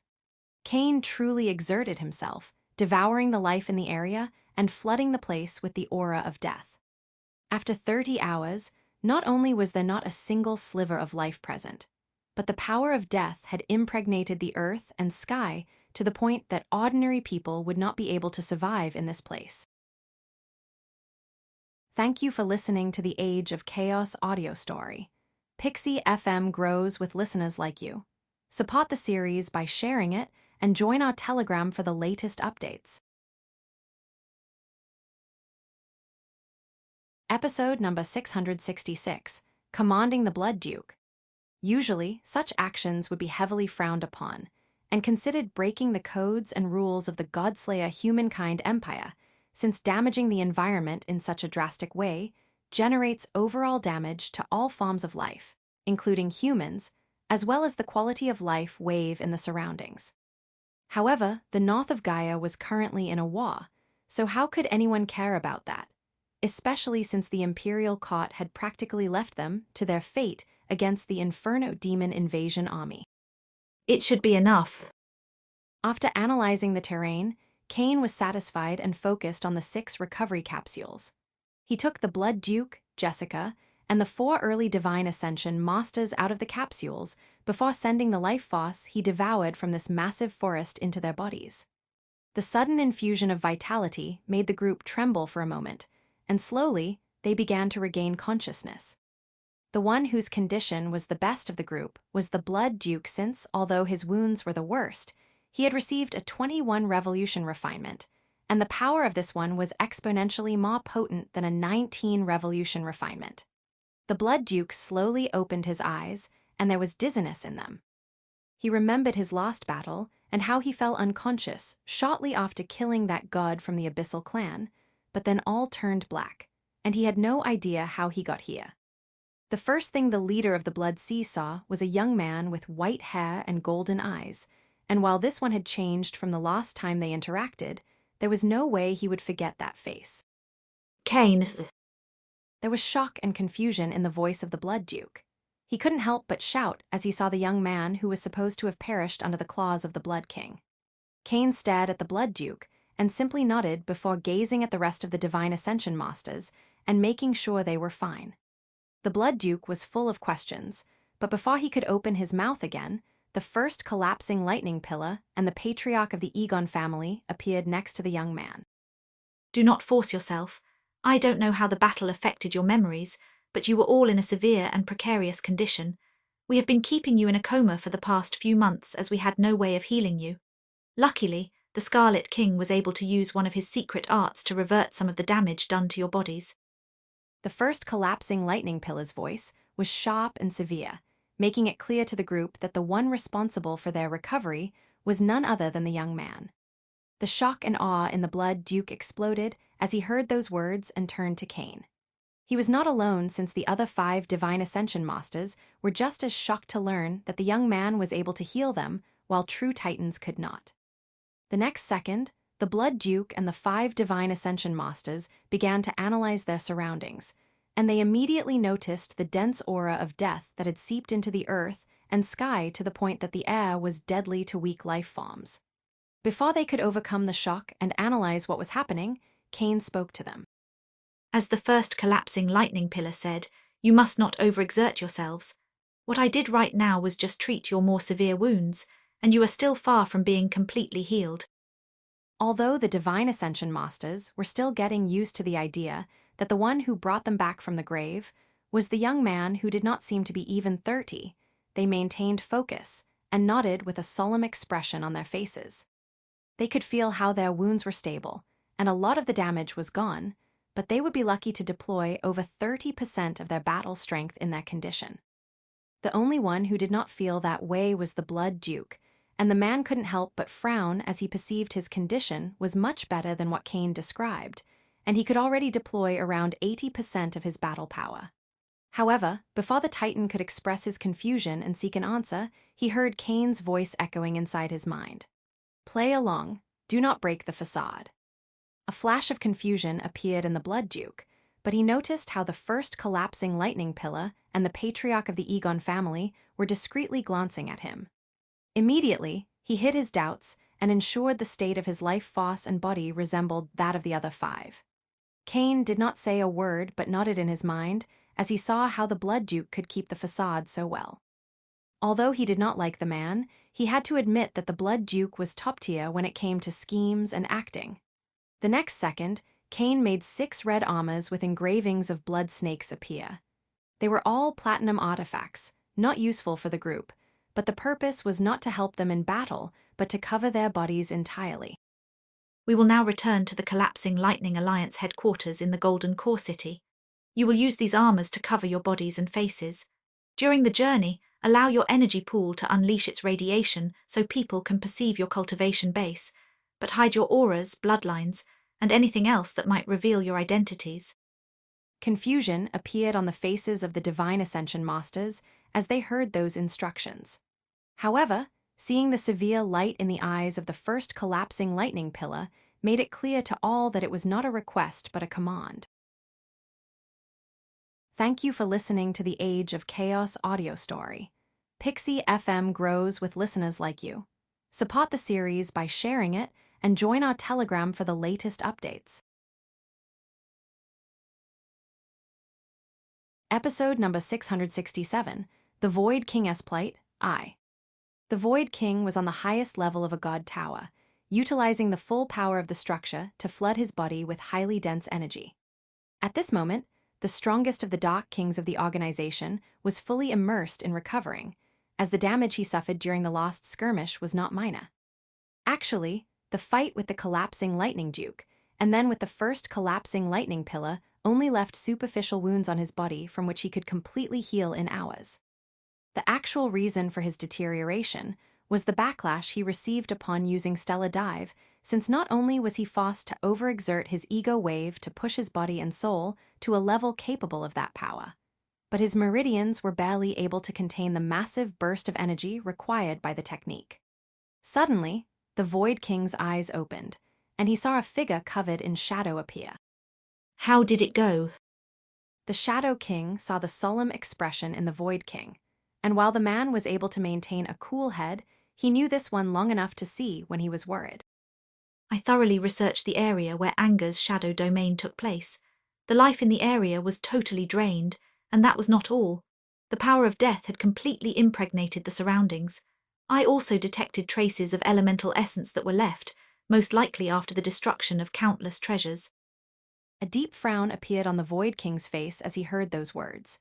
He had kept an eye on the report sent by the silent spies placed by the Soul King at the start, and he had received very bad news. The Void King expected that after crippling the collapsing Lightning Duke, the collapsing Lightning Alliance would show signs of crumbling and instability, but none of that happened. On the contrary, the army's morale, from regular soldiers to great generals, seemed to have significantly risen. Then he learned that Bloodless one of the great generals with a middle divine ascension cultivation, had suddenly recovered his arm, and if that was not enough, his aura became much more powerful. It was easy to trace the origin of all those changes to the young man whom the Void King wanted nothing more than to rip to pieces, but it was the news he received 2 days ago that truly shocked him. The Scarlet King, the first collapsing Lightning Pillar, and the patriarch of the Egon clan had left the Golden Car City. They reached a forest not far from there before hiding themselves in a shadow domain over 500 kilometers wide. No one knew what they were doing, but the shadow domain vanished 2 weeks later, and the trio returned to the Golden Car City accompanied by 6 warriors in red armor. Although the 6 individuals hid their identities behind red armor, they allowed people to perceive the radiation of their energy pools. Immediately, the hearts of the millions of soldiers in Golden Car City filled with thrill and excitement as they detected that they were all Divine Ascension Masters, and one was a mighty Titan. The Void King hated to admit it, but showing a group of Divine Ascension Masters as reinforcements was a great stunt, and he was sure the collapsing Lightning Alliance's morale would be at an all-time high the next time they clashed. However, what shocked and disturbed the Void King was what happened later. Just as Cain, the first collapsing Lightning Pillar, and Anga were about to vanish inside the Titan Tower with the Divine Ascension Masters, one of them trembled as his vitality seemed to grow chaotic, and he unintentionally revealed his aura. The aura of the Divine Ascension Master was immediately hidden, and the group vanished the next second. Still, it was enough for one of the spies to recognize the Titan among the group with red armor as none other than the Blood Duke. What do you think? The Void King's voice was solemn as he spoke to the Shadow King. Now that the Soul King was in a deep coma, the only one he could discuss his plans with was the man who covered his figure in shadows every day. The Shadow King stared at the Void King and remained silent for an entire minute before answering. I was present during the clash in which the Blood Duke received those crippling wounds, and the man was lucky just to remain alive. The fact he could fly through the sky, and other than that short fluctuation in vitality, seemed completely fine would lead us to a single conclusion. Cain Lorifer has an art that should be able to heal crippling injuries, even those in the bodies of titans. If I am right, the other 5 warriors in red armor are the Divine Ascension Masters, who ended up in a coma during the past few years. This art required the power of the 4 elements and had a devastating effect on the life of the surroundings, which explains why they chose to do it away from Golden Core City. The Shadow King's voice was calm as always, but it was impossible to know if he was able to maintain such composure or was simply using his power to hide his emotional state. However, those words did have an effect on the Void King, whose face grew solemn as he spoke again. I received a new report a few hours ago. The great generals were summoned to the Titan Tower, and shortly after that, a new command was spread across the entire city. All soldiers, regardless of their ranks, needed to hand over all the elemental treasures they did not use immediately. The Shadow King's eyes narrowed as he heard that, and as he saw the somber expression on the Void King, a flash of worry appeared in his nominally immutable voice. Are they preparing to heal the collapsing Lightning Duke? Thank you for listening to the Age of Chaos audio story. Pixie FM grows with listeners like you. Support the series by sharing it and join our Telegram for the latest updates. Episode number 668, The Void King Esplite, The Void King could not help but clench his fists as he heard that. He remembered the state of the collapsing Lightning Duke, and according to basic reasoning, it was impossible to heal the man's wounds in a short period. However, the Void King also knew that the Blood Duke should have been in a coma for decades, yet the man could fly across the Golden Core City, allowing all the people to feel his cultivation base at the Titan tier. If Cain Lorifer managed to heal the collapsing Lightning Duke, even with the Undying King, they would be unable to gain the upper hand on the battlefield, and time was not on their side either. The more days they took to dominate the north of Gaia, the higher the chances everything would crumble. This war would have ended in a few weeks, if not for the great cataclysm blocking reinforcements from the Deus Behemoth race and Anima Machinarium race. The Void King was strong but not omnipotent and could not face the entire might of the 3 great races, so he needed to hurry up. No matter what, they could not allow the collapsing Lightning Duke to heal, but that was not the only thought that appeared in the Void King's mind. A sharp light appeared in the eyes of the mightiest of the Dark Kings as he glanced at the Shadow King. There is another explanation for all that is happening. It is all a ruse. The Scarlet King is luring you into a trap. The Shadow King was able to carry on the thought of the Void King since he also came to that conclusion. Everything they had seen so far could be an elaborate scheme to lure the Void King into attacking them while he was weak so they could kill him. Of course, both Dark Kings also considered the chance they were being paranoid, since there should be no way someone so young as Cain Lorifer could ideate such a devious plan, as that would mean the young man was able to discover the spies that managed to go unnoticed all these years. Yet, that was the young man who not only escaped from the Blood King while being a simple wave champion, but also managed to put the Soul King into a coma. No matter how much they hated him, they had to accept that Cain tends to make miracles. What are you going to do? The Shadow King stared at the Void King and saw how this one sighed. What else can I do? I cannot allow them to heal the collapsing Lightning Duke, so I need to attack. If we are lucky, there is no trap, and we just uncover one of that man's secrets. Such a potent healing art must have its drawbacks, and if we manage to interrupt it, we could end up worsening the condition of the collapsing Lightning Duke and leaving the Scarlet King wounded. Determination and killing intent appeared in the eyes of the Void King as he uttered those words, making the Shadow King nod. There was a reason why that man could lead a group of killers and monsters that could level entire sectors. If they are really going to heal the collapsing Lightning Duke, they would do it in silence and away from the city. Moving an army silently across their defenses will be impossible, so only a few of us should move. Are we able to summon more Dark Kings to the north? The Void King agreed with the Shadow King's analysis, but shook his head as he heard about reinforcements.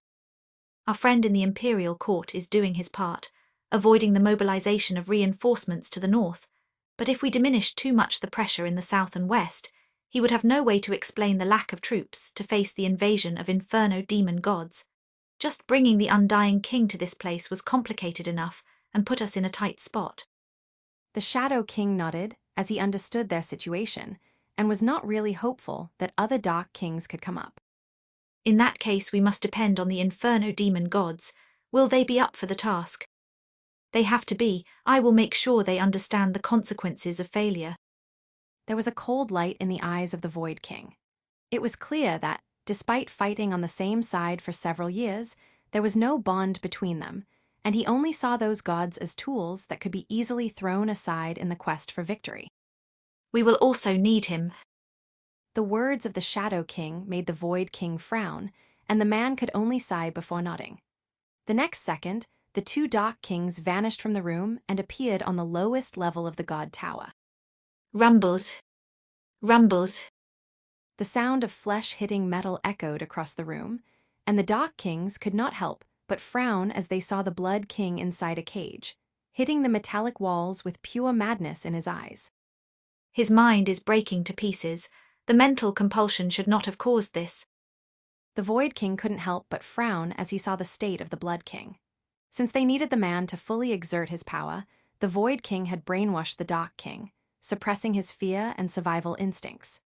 It was dangerous, but the loss of the Soul King had weakened them, and the Void King needed the man to unleash his full power without the fear and doubt that weakened his willpower and the might of his ego wave. It worked great during the past year, allowing the Blood King to clash head-on with the first collapsing lightning pillar.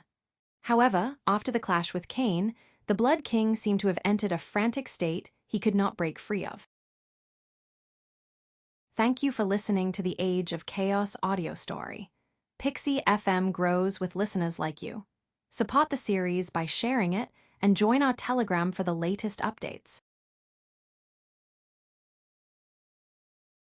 Episode number 669, Assassination I. The Void King's eyes were cold as he gazed at Golden Caw City in the distance from a hidden location. He could see millions of soldiers in the city, all in battle formation, ready to march at any second, with several Titans and Divine Ascension Masters in the sky. Those warriors made the city an amperage fortress. Still, its power rose even higher as Titan Tower unleashed its full power, flooding the air with highly dense energy that enhanced the soldiers' battle power and a massive force field capable of detecting any incoming threat. Anyone else would think this was a sign of an army ready to march at any second, but the Void King knew that was not the case. According to his spies, after collecting copious amounts of 4 elemental resources, the first collapsing lightning pillar ordered all the troops to be ready to march before flashing into a small island south of their position with Cain and Anga. Once the trio reached the island, a shadow domain emerged, covering their figures, making it impossible to know what they were doing inside. The trio did not reveal their plans, but all the collapsing Lightning Alliance hoped for a new miracle. Yet, that was exactly what the Void King sought to stop. The Void King focused on the great generals in the city's sky, and a solemn expression appeared on his face. Although the Dark King did not dare to release his ego wave and inspect those warriors since the Titan Tower might detect it, his cultivation was high enough to perceive the aura of those Titans and Divine Ascension Masters, and he was pretty sure they were indeed who they were supposed to be. Seeing the great generals present in Golden Caw City and away from the Shadow Domain, the Void King's suspicion of a trap diminished, and his worries about Cain being able to heal the collapsing Lightning Duke increased. As for why the trio did not bring the great generals with them into the Shadow Domain, the Void King came to the logical conclusion that Cain wanted to hide what he was doing, not raise suspicion. Not to mention that if no Titans were protecting Golden Caw City, the Dark King could easily destroy it in minutes. Can we do it in silence? The Void King obviously did not utter a word out loud, and instead spoke through his ego wave with the man by his side. The Dark King was not alone since the Shadow King, Undying King, and 4 gods of the Inferno demon race were with him. As for the Blood King, although the Void King would have liked to use the man, he was so broken that trying to use him for something that required finesse was like asking a monkey to make a painting of a river. Ultimately, the Void King decided to leave the Blood King caged in the God Tower and would deal with him after they solved this problem. A solemn light appeared in the eyes of the Shadow King, who analyzed Golden Car City before turning his gaze to the Shadow Domain nearly 1,000 kilometers south that covered what was supposed to be a rich island with a copious amount of life wave and vitality. Going directly through Golden Car City was impossible, but trying to flank, it would not be so easy either, since there were all sorts of hidden surveillance tools around it that could detect even true Titans.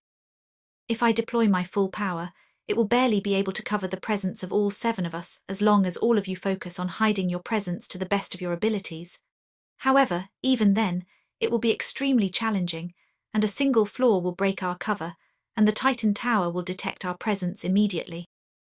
The Void King, Undying King, and gods adopted somber expressions as they heard those words.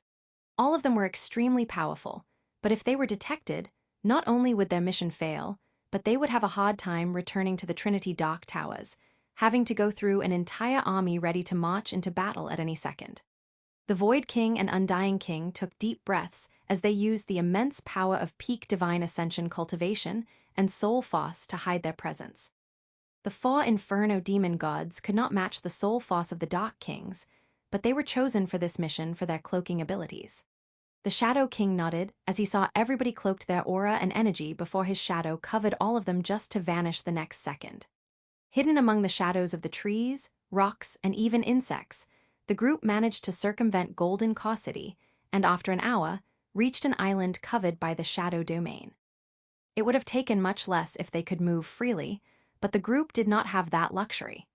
A solemn light appeared in the eyes of the Void King as he gazed at the Shadow Domain. He did not delude himself that he could pierce the domain of the patriarch of the Egon family without this one noticing them. Once they touched those shadows, the trio would perceive their presence and call for reinforcements. Time is of the essence. Although it would be great if we could kill them all, our primary goal is the collapsing Lightning Duke, and the secondary is the Scarlet King. Once we attack, we will have around 60 seconds before the Titans in Golden Core City arrive. We must be fast, and we must be deadly. Sharpness and killing intent appeared in the eyes of the Dark Kings and gods as they heard the words of the Void King and understood just how high the stakes were. Failure would mean losing their edge in the war, which could ultimately lead to the death of all of them. Thank you for listening to the Age of Chaos audio story. Pixie FM grows with listeners like you. Support the series by sharing it and join our Telegram for the latest updates. Episode number 670, Assassination Air. There was a small pebble close to the Shadow Domain that extended for several hundred kilometers, covering the entire island. Suddenly, from the shade of the pebble, a figure emerged. It was none other than the Void King, and his energy immediately exploded as he sent his fist forward. Although a punch should not be able to harm shadows, this one carried a gravitational force that could shatter meteorites, and once it touched the domain, a massive blast echoed. After the punch shattered the domain, the Void King's eyes narrowed, and a sense of absolute focus and killing intent appeared in them as he saw the figure of Cain surrounded by a tornado of death aura and elemental treasures. The young man seemed to be draining the essence of those treasures and the life of the environment before flooding that energy and vitality into a scorched corpse on the ground. There was no way the Void King would have forgotten the state of the collapsing Lightning Duke's body after striking him with his stellar dive. As he felt the feeble vitality in the body, his killing intent exploded. Immediately, the Void King's eyes turned toward the first collapsing lightning pillar and the patriarch of the Egon family, who looked at him with pure shock and confusion as if they could not understand how the Dark King had arrived here. Boom. Boom. The first collapsing lightning pillar and anger immediately made their energy explode. Without hesitation, they flashed toward the Void King, full of killing and murderous intent.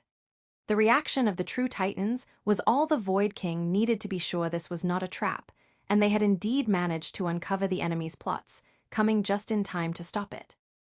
Just as the first collapsing lightning pillar and the patriarch of the Egon family lunged toward the Void King full of killing intent, 2 more figures emerged from the pebble's shade. The next second, The Undying King and the Shadow King lunged toward the duo. A massive explosion made the island crack as the two Dark Kings unleashed their most potent spells, overexerting themselves to push the true Titans into the sky and away from Cain. The Void King smiled as he saw how the Dark Kings managed to push the true Titans out of the way, and he turned toward Cain. The young man had opened his eyes and looked at him with coldness and not a shred of fear. Those eyes erased the smile from the Void King's face and only made his killing intent explode as starry energy burst from his body. The four gods emerged from the pebble's shadow right at that moment, and all five flashed toward Cain, intending to deliver the finishing blow to the collapsing Lightning Duke before taking care of the young man. Just as the group was about to reach striking distance, Cain waved his hand, and the ground beneath him began to glow. Immediately, an energy shield manifested with the figures of 10 majestic beasts, covering both him and the collapsing Lightning Duke. The energy shield released massive power, but the Void King and the four Inferno demon gods did not delay their move and unleashed all their power. A massive explosion that pulverized the small island occurred the next second. Yet, there was no happiness on the faces of the Void King and the gods as they saw how, while everything else was destroyed, the energy shield remained steady, with Cain and the collapsing Lightning Duke inside uninjured. The Void King was shocked to see how his mighty attack only left a few cracks in the energy shield, and there was no sign of this one breaking anytime soon. Although he was not overly arrogant, the Dark King knew how powerful his attacks were, and he could not understand how a simple energy shield could resist. There was no way the Void King could have known this was one of the mightiest war treasures that the Deus Behemoth Empire could produce, the 10 Bloodline Sacred Shield. Just the cost of the materials was over 200 Supreme Wave Crystals, and only a handful of people could make it. Unfortunately for the Void King, he did not have time to figure out the 10 Bloodline Sacred Shield's origin as the clock was ticking. The Void King's eyes narrowed as he perceived dozens of Divine Ascension auras emerging from Golden Caw City and flashing toward their location at full speed. With those massive explosions, there was no need for Cain or anyone else to call reinforcements, as the great generals and the rest of the Divine Ascension Masters could see something horribly wrong happening. Use all you have, we cannot fail. The Void King shouted, drawing the attention of the gods, and the killing intent of all five exploded as they made their energy burst with all their power and began to hammer the 10 Bloodline Sacred Shield with all their might. Escaping would not be easy, but no matter what, they had to kill the collapsing Lightning Duke, and by the state of this one, it would only take one blow. Boom. Boom. Boom. Boom. Boom. Boom. Boom. Boom. Boom. Boom. Boom. Boom. Boom. Boom. Boom. Boom. Boom. Boom. Dozens of explosions appeared over the surface of the 10 Bloodline Sacred Shield every second as the Void King and the Inferno demon gods struck it with all their power, each attack carrying more power than an H-bomb. Cain's eyes widened as he saw the cracks forming on the 10 Bloodline Sacred Shield, and a sense of urgency appeared as he began to redirect his energy into the energy shield, yet the cracks kept appearing. Shooting star punch. Finally, the Void King's eyes began to glow with white flame as his energy exploded. His body trembled, and blood leaked from every orifice on his face, but a white starry light covered his right arm as this one flashed toward the energy shield. With a deafening explosion, the Void King's shooting star punch delivered the final blow to the 10 Bloodline Sacred Shield. Thank you for listening to the Age of Chaos audio story. Pixie FM grows with listeners like you. Support the series by sharing it and join our Telegram for the latest updates. Episode number 671, Shattering the Collapsing Lightning Duke's Skull. Shock appeared in Cain's eyes as he saw how the Void King and the four gods only took 30 seconds to break the 10 bloodline sacred shield. Then, his entire body trembled, and he coughed up a mouthful of blood. A vicious light appeared in the Void King's eyes as he saw Cain suffer a vicious backlash due to the interruption of his spells. Although he would have wanted to take advantage of that opportunity and kill the young man, there was one prey that was much more important. Cain clenched his bloody teeth as he did all in his power to put his chaotic energy under control and focused on the Void King, seemingly ready to clash with him with all his power, but that was not going to happen.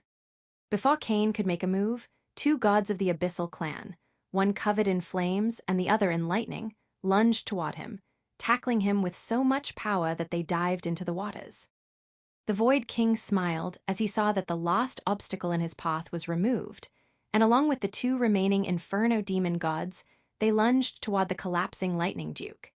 It was overkill to attack with so much power a comatose man with one step in the grave already, but that was the point, to pulverize the collapsing Lightning Duke's body so there was no chance this one could return. The fastest was obviously the Void King, and while the man suffered a tremendous backlash due to the ignition of his ego wave, his fists still carried an immense amount of power as starry energy covered it. Pure killing instinct emerged from the heart of the Void King as he aimed his fist at the face of the collapsing Lightning Duke. The collapsing Lightning Duke's head exploded into hundreds of pieces under the might of the Void King's fist, with the soul sea of the true Titan shattered into pieces. Or at least that was what the Void King expected to see, yet the scorched body moved in the last second, dodging the blow before opening his eyes. The eyes supposed to belong to a man at death's doors glowed with white flame full of immense willpower, and focus as a smile appeared on the collapsing Lightning Duke's face. The Void King thought he was attacking a charred body incapable of moving, so he focused only on offense, which was why he was not able to do anything when the collapsing Lightning Duke's punch landed on his chest with so much strength that it shattered his sternum and several of his ribs before sending him flying into the sky while spitting blood.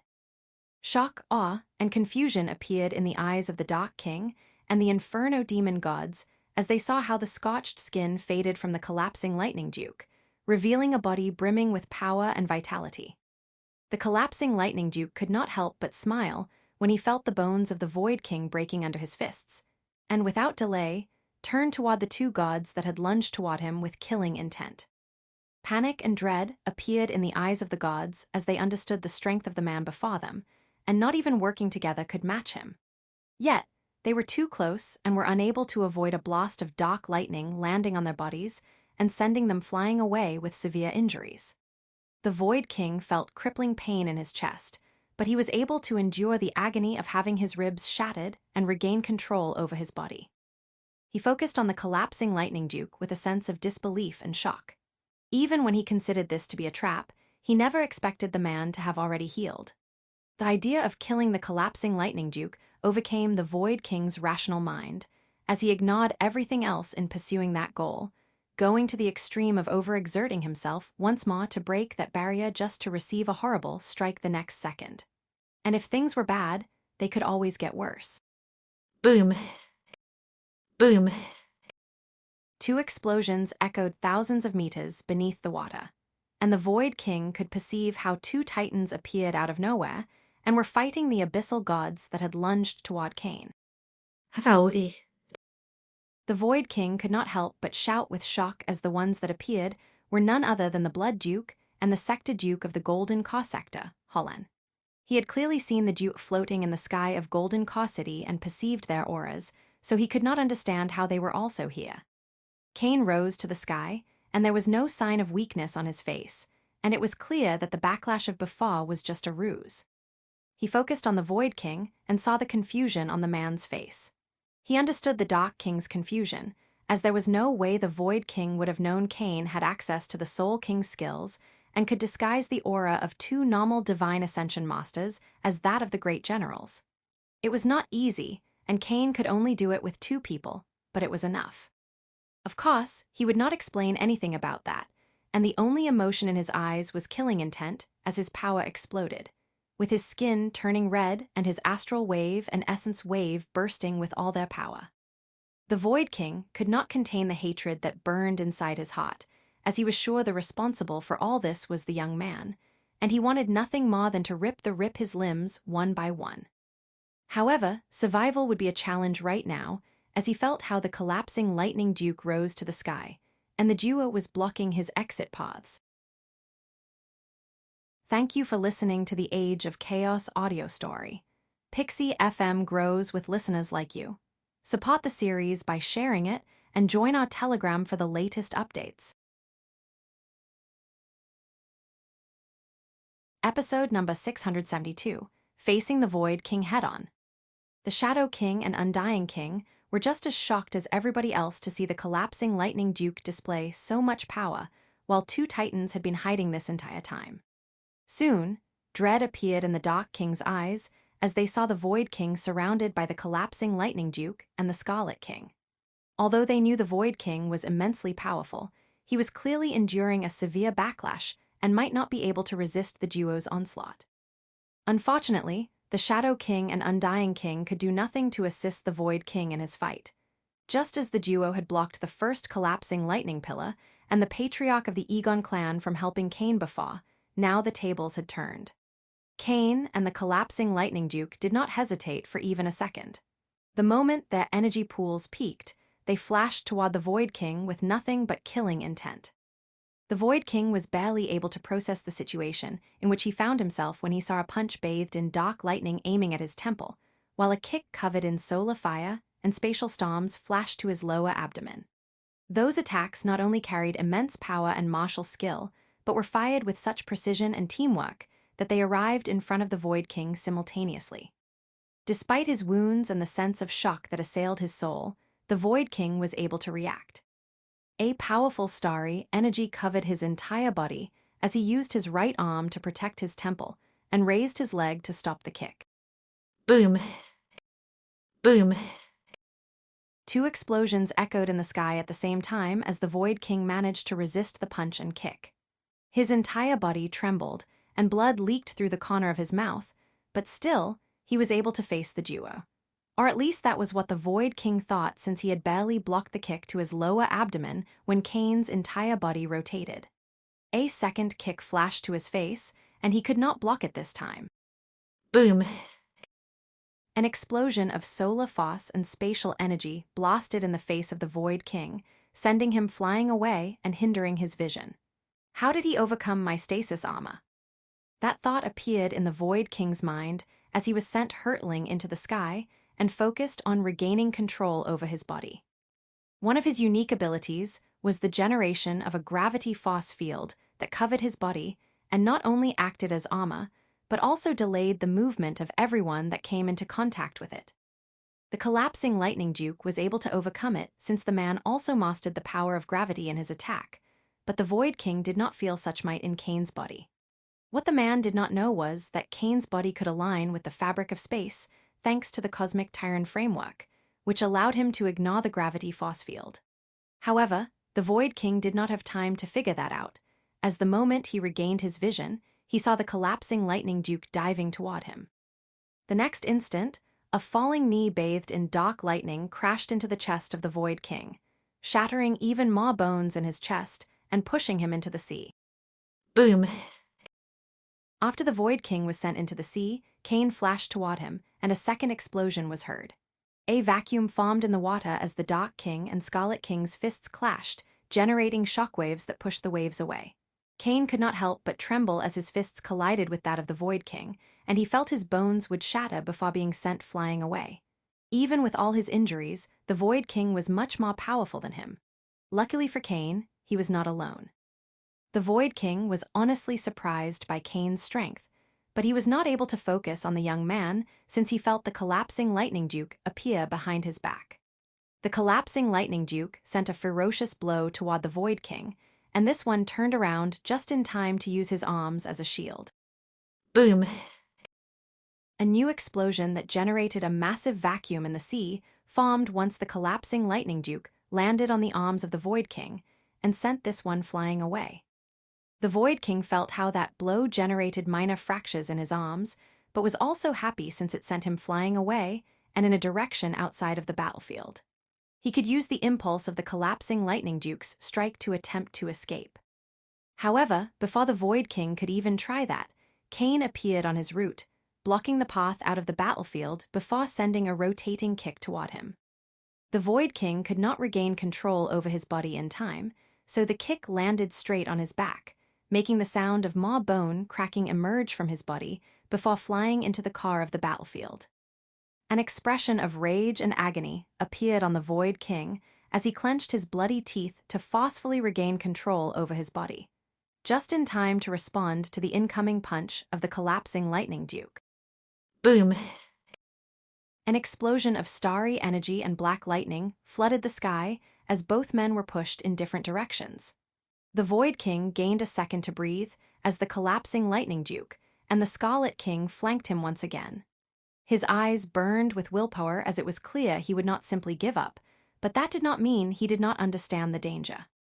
Not only was the duo very powerful, but in less than 30 seconds, over a dozen Divine Ascension Masters from the Collapsing Lightning Alliance would flood the area. Thank you for listening to the Age of Chaos audio story. Pixie FM grows with listeners like you. Support the series by sharing it and join our Telegram for the latest updates. Episode number 673, Ready to Kill the Void King. Boom. Boom. Boom. Explosions of all types flooded the sky as the collapsing Lightning Duke and the Scarlet King attacked the Void King with everything they had. The battle was intense, and deep wounds began to appear on the duo, but that did nothing to reduce their slaughter intent. The Void King was also using all his power as he faced the duo, and his condition just kept worsening as more wounds appeared all over his body. He had several unique abilities that he could use to overcome powerful enemies, but that required the overexertion of his willpower. That was no longer an option after the backlash from using Shooting Star Punch. Cain's eyes glowed with red and golden light as he pushed his mind to the limit, using the flow to read the movements of the Void King, allowing him to dodge a kick to the neck that could have severed his head before striking the man's abdomen. The Void King trembled as the internal damage he received was reaching catastrophic levels, but he just clenched his teeth and lowered his legs, striking Cain's shoulder and sending him crashing down. Less than a second after that, the Void King had to turn to the side, and his starry energy exploded as he exchanged blows with the collapsing Lightning Duke. Boom. Boom. Boom. Boom. Boom. Dozens of explosions mightier than H-bombs covered the sky every second as the Void King's starry punches met the collapsing Lightning Duke's black lightning fists. The eyes of the duo burst with killing intent as they sought to break the other, and the collapsing Lightning Duke managed to take the lead. He dodged a starry punch before connecting a downward kick on the Void King's head, sending him down.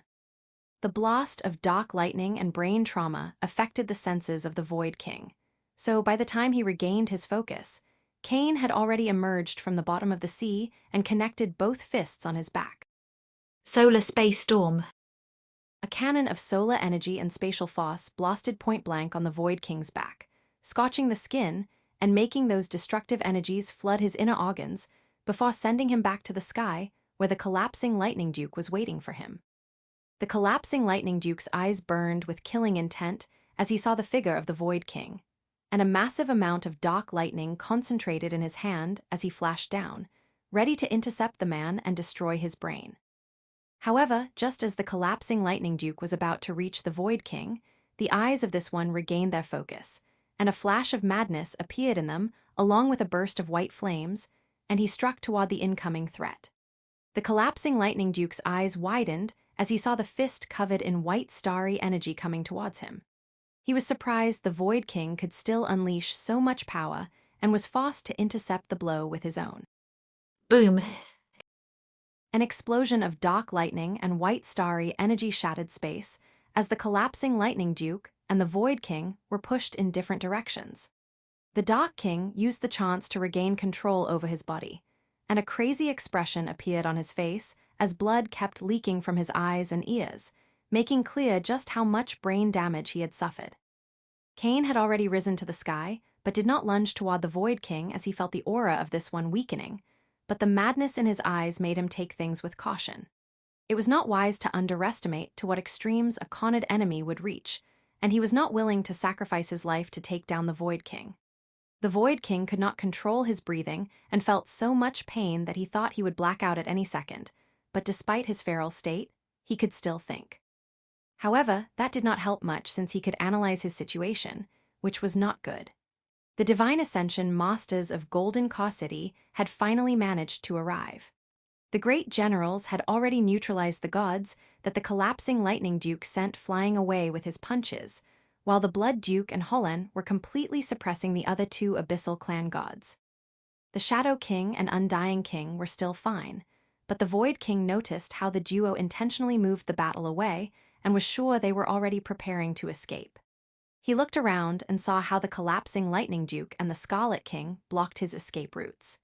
Even if he could overcome the duo, there were dozens of Divine Ascension Masters circulating the area, making running away nothing but a dream by this point. Suddenly, the Void King began to laugh, with blood falling from his mouth every second before turning his eyes toward Cain, and the desire to kill in them was overwhelming. All of this is your fault. I should have shattered your skull myself and not handed the task to incompetence. Cain's eyes narrowed as he heard those words and felt the overwhelming killing intent in the Void King's eyes. However, his only response to the man was the same killing might as he glanced at the collapsing Lightning Duke. The duo looked at each other before glancing at the rest of the Divine Ascension Masters around them. It was time to kill the Void King and end the war, but they needed to be careful. The Dark King would not go down lightly and try to take down as many people as possible with him. Just as the Scarlet King and the collapsing Lightning Duke were about to make their move supported by over a dozen powerful Divine Ascension Masters, it happened. Arif. A guttural sound echoed with so much power across the sky that it almost made their ears bleed. Everybody looked at the sky as they saw rings of fire and shadows manifesting. Cain's eyes widened as he could not help but clench his fists as that energy in the sky made his entire body tremble due to a crippling sensation of fear that sought to grip his heart and mind. Thank you for listening to the Age of Chaos audio story. Pixie FM grows with listeners like you. Support the series by sharing it and join our Telegram for the latest updates. Episode number 674, New Threat. Cain was not alone since the rings of shadows and fire affected the minds of everyone present, paralyzing some of the Divine Ascension Masters with overwhelming fear. If the collapsing Lightning Divine Ascension Masters had to describe it, it would be like a virus that infected their minds and spread across their bodies, growing stronger each second. The strongest Titans managed to use their overwhelming soul force and third realm ego wave to resist the pressure, yet the fear remained inside their hearts and did not seem to go anywhere. Cain's eyes glowed with a monstrous red light as the power of Otter repelled the horrifying feeling assaulting his mind. His eyes became emotionless as he severed everything that could distract him and focused on the rings. Thanks to his mastery over the law of space, he could discern that their true nature was that of a portal, so he readied himself to face what would appear. However, nothing could prepare Cain or any of the Titans for what came next. What emerged from the massive portal of fire and shadows that covered the sky was beyond monstrous. It had 4 fingers with leathery skin, and its palm seemed to contain a domain of fire and shadows. Rumbled. The sky trembled, and the earth shattered as a demonic hand, larger than a city, emerged from the portal. Under the shocked gaze of the Scarlet King, the collapsing Lightning Duke, the first collapsing lightning pillar, the patriarch of the Egon family, and dozens of Divine Ascension Masters, it grabbed the Void King. Attack. Despite facing the same shock and fear that everyone else, the collapsing Lightning Duke demonstrated why he was a legendary figure by managing to shout that order and making his killing intent explode.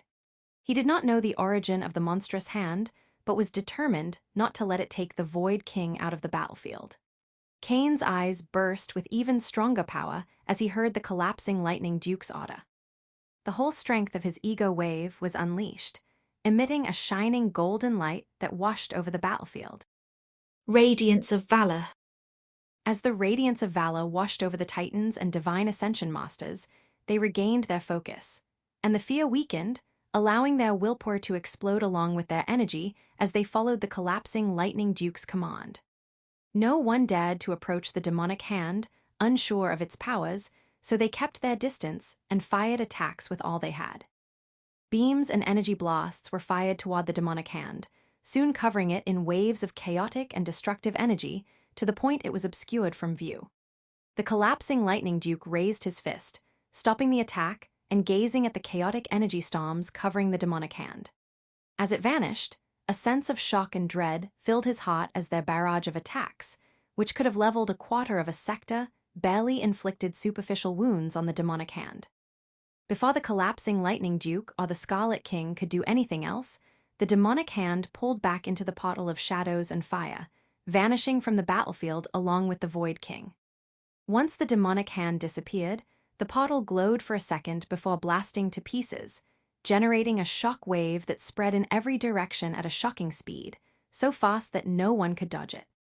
Cain immediately raised his defenses as the shock wave approached him, but even after passing through him, it caused no damage. Suddenly, his eyes widened, and he turned to the 4 gods remaining on the battlefield and shouted, Get away from them. The Scarlet King's warning drew the Divine Ascension Masters back to reality, and they noticed that the Inferno demon gods were beginning to glow.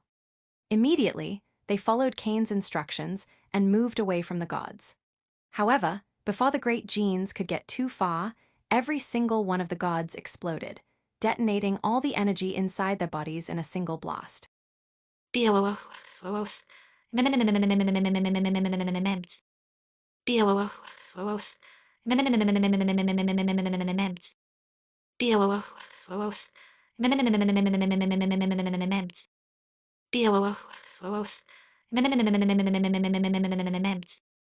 Four explosions detonated simultaneously, illuminating the heavens and flooding the earth and sky with an incredible amount of destructive energy, generating waves that extended in all directions and even reached Golden Ka City, over 1,000 kilometers away. Luckily for all the people in the city, the Titan Tower had already deployed its power, generating a force field that protected them from the shock waves that carried enough radiation and heat to melt the bodies of normal wave champions. The people in Golden Ka City could only look toward the distance as a dome of fire, and energy rose for dozens of thousands of meters into the sky. Cain's figure soon emerged from the blast with scorching wounds all over his body, and soon, several other figures did the same. He looked around and noticed how all the great generals had managed to survive, which made sense since those who managed to reach this place were very strong and acted fast. Luckily for all of them, while Cain might sometimes lose focus on the battlefield, the AI chip module continuously surveyed the terrain and the people in it. That was why it warned him about the changes inside the Inferno demon gods. The portal of fire and shadows had vanished, but Cain could not help but clench his fists at that phenomenon. Whoever was behind the rescue of the Void King could conjure a portal in the north of Gaia, generating a hand that could withstand the barrage of spells from several titans like nothing before making the gods explode, so they could not be questioned. Cain was sure that the shock wave just triggered something already there, indicating whoever was behind the portal had performed alterations in the gods, meaning there was a certain intimacy between them. A somber expression soon appeared on Cain's face as he realized that the person behind all this was not only extremely powerful, but also vicious and capable of igniting the self-destruction of people who had trusted him. Thank you for listening to the Age of Chaos audio story. Pixie FM grows with listeners like you. Support the series by sharing it and join our Telegram for the latest updates. Episode number 675, Hesitation is Failure. The Titans and Divine Ascension Masters quickly moved to Cain's side. The young man detected the explosion before any of them, allowing them to distance themselves from the gods and sustain significantly fewer injuries from their self-destruction. Clearly, the young man's perception and battlefield awareness were exceptionally high, crucial now, that they faced such a mysterious enemy capable of unleashing an extremely powerful spell from an unknown location and taking the Void King away. The great generals were extremely alert, ready to respond to anything as they glanced at each other. Most were still shocked to see that the collapsing Lightning Duke had recovered, as Cain had revealed the knowledge of the plot only to those participating to avoid any mishaps. Fortunately, the Blood Duke and Holland shared their understanding with the great general as they waited for further instructions. The collapsing Lightning Duke approached Cain, and while he was taken aback by the demonic hand that captured the Void King, he was also extremely surprised by the young man at his side. Cain not only devised and executed a plan that nearly killed the mightiest entity in Gaia's underworld, but he also overcame the terra aura of the portal with his own strength and aided the other Titans and Divine Ascension Masters with his unique abilities. Cain was a monster in every aspect of cultivation and war, clearly destined to rise higher and higher, and the collapsing Lightning Duke was determined not to let that talent go to waste. Cain noticed the collapsing Lightning Duke's gaze, but soon turned his attention to the figures of the first collapsing lightning Pilla and Anga, who approached the group with an annoyed expression.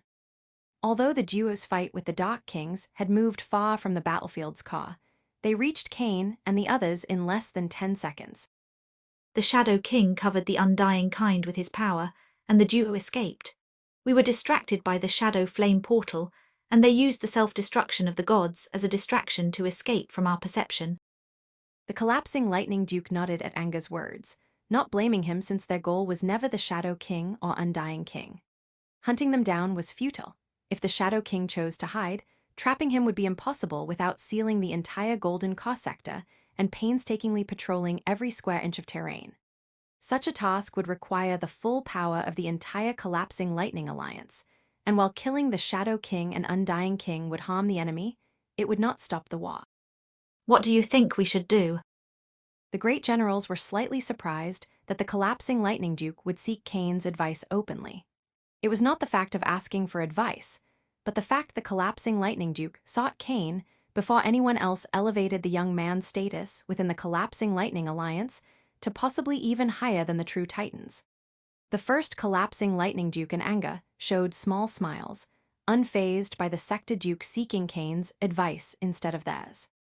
Despite their expertise in warfare and intelligence, they acknowledged Cain's strategic and scheming mind was superior to theirs. Cain pondered for a full minute before responding. Whoever was behind that flaming portal clearly was only to rescue the Void King. If he had the power, he would have saved the gods as well, but instead, he made them explode so we couldn't interrogate them. I doubt such power can be used without great sacrifices, so while we should be alert, there is no need to overly worry. After allowing the others to consider his analysis, and seeing that they all agreed and were able to relax, Cain's eyes began to glow with a powerful red light. Instead of waiting to identify our new enemy, we should seize this opportunity and attack the Inferno Demon Invasion Army's headquarters of the Golden Core sector with all our might. The collapsing Lightning Duke's eyes widened, and a smile appeared on his face, admiring the determination and bravery in the young man's heart. The unknown enemy behind the demonic hand could have paralyzed anyone, blinding them to the opportunity that had presented itself. With the Inferno Demon Invasion Army headquarters in the Golden Core sector unprotected by true Titans and 4 of their gods gone, their power was at an all-time low. This was their chance to attack before the Shadow King and Undying King could return to the Trinity Dark Towers. Hesitation is failure. These 3 words were all the great generals needed to understand their next move. Time is of the essence, so we must act quickly. Only those at the Apotheosis realm and above will march. We will use the 81 Deus Behemoth Heaven Suppression formation to neutralize the lower-level Inferno demons. Cain nodded at the collapsing Lightning Duke's approach, pleased that he did not underestimate the importance of numbers. While it might seem that wave warriors and champions could do nothing against them, attacking an enemy's fortress was not so simple. Cain's flesh and blood were as hard as adamantium wave armor, and he could redirect all damage taken across space. Even if 1,000,000 wave champions attacked him simultaneously, they could do nothing to him, but what if all that energy were concentrated into a single beam? Kane did not doubt that the Trinity Dock Towers in the Golden Car sector would have such WA formations, so using the 81 Deus Behemoth Heaven Suppression formation was wise. James, you will remain in Golden Core City. I highly doubt the Shadow King and Undying King would dare make a move, but you should be able to face the Duke with the power of the Titan Tower. The first collapsing lightning pillar nodded at the command. Although he also wanted to march toward the Trinity Dock Towers, it was unwise to be blinded by greed and disregard your defenses. The Void King's actions were a clear example of that. Thank you for listening to the Age of Chaos audio story. Pixie FM grows with listeners like you. Support the series by sharing it and join our Telegram for the latest updates.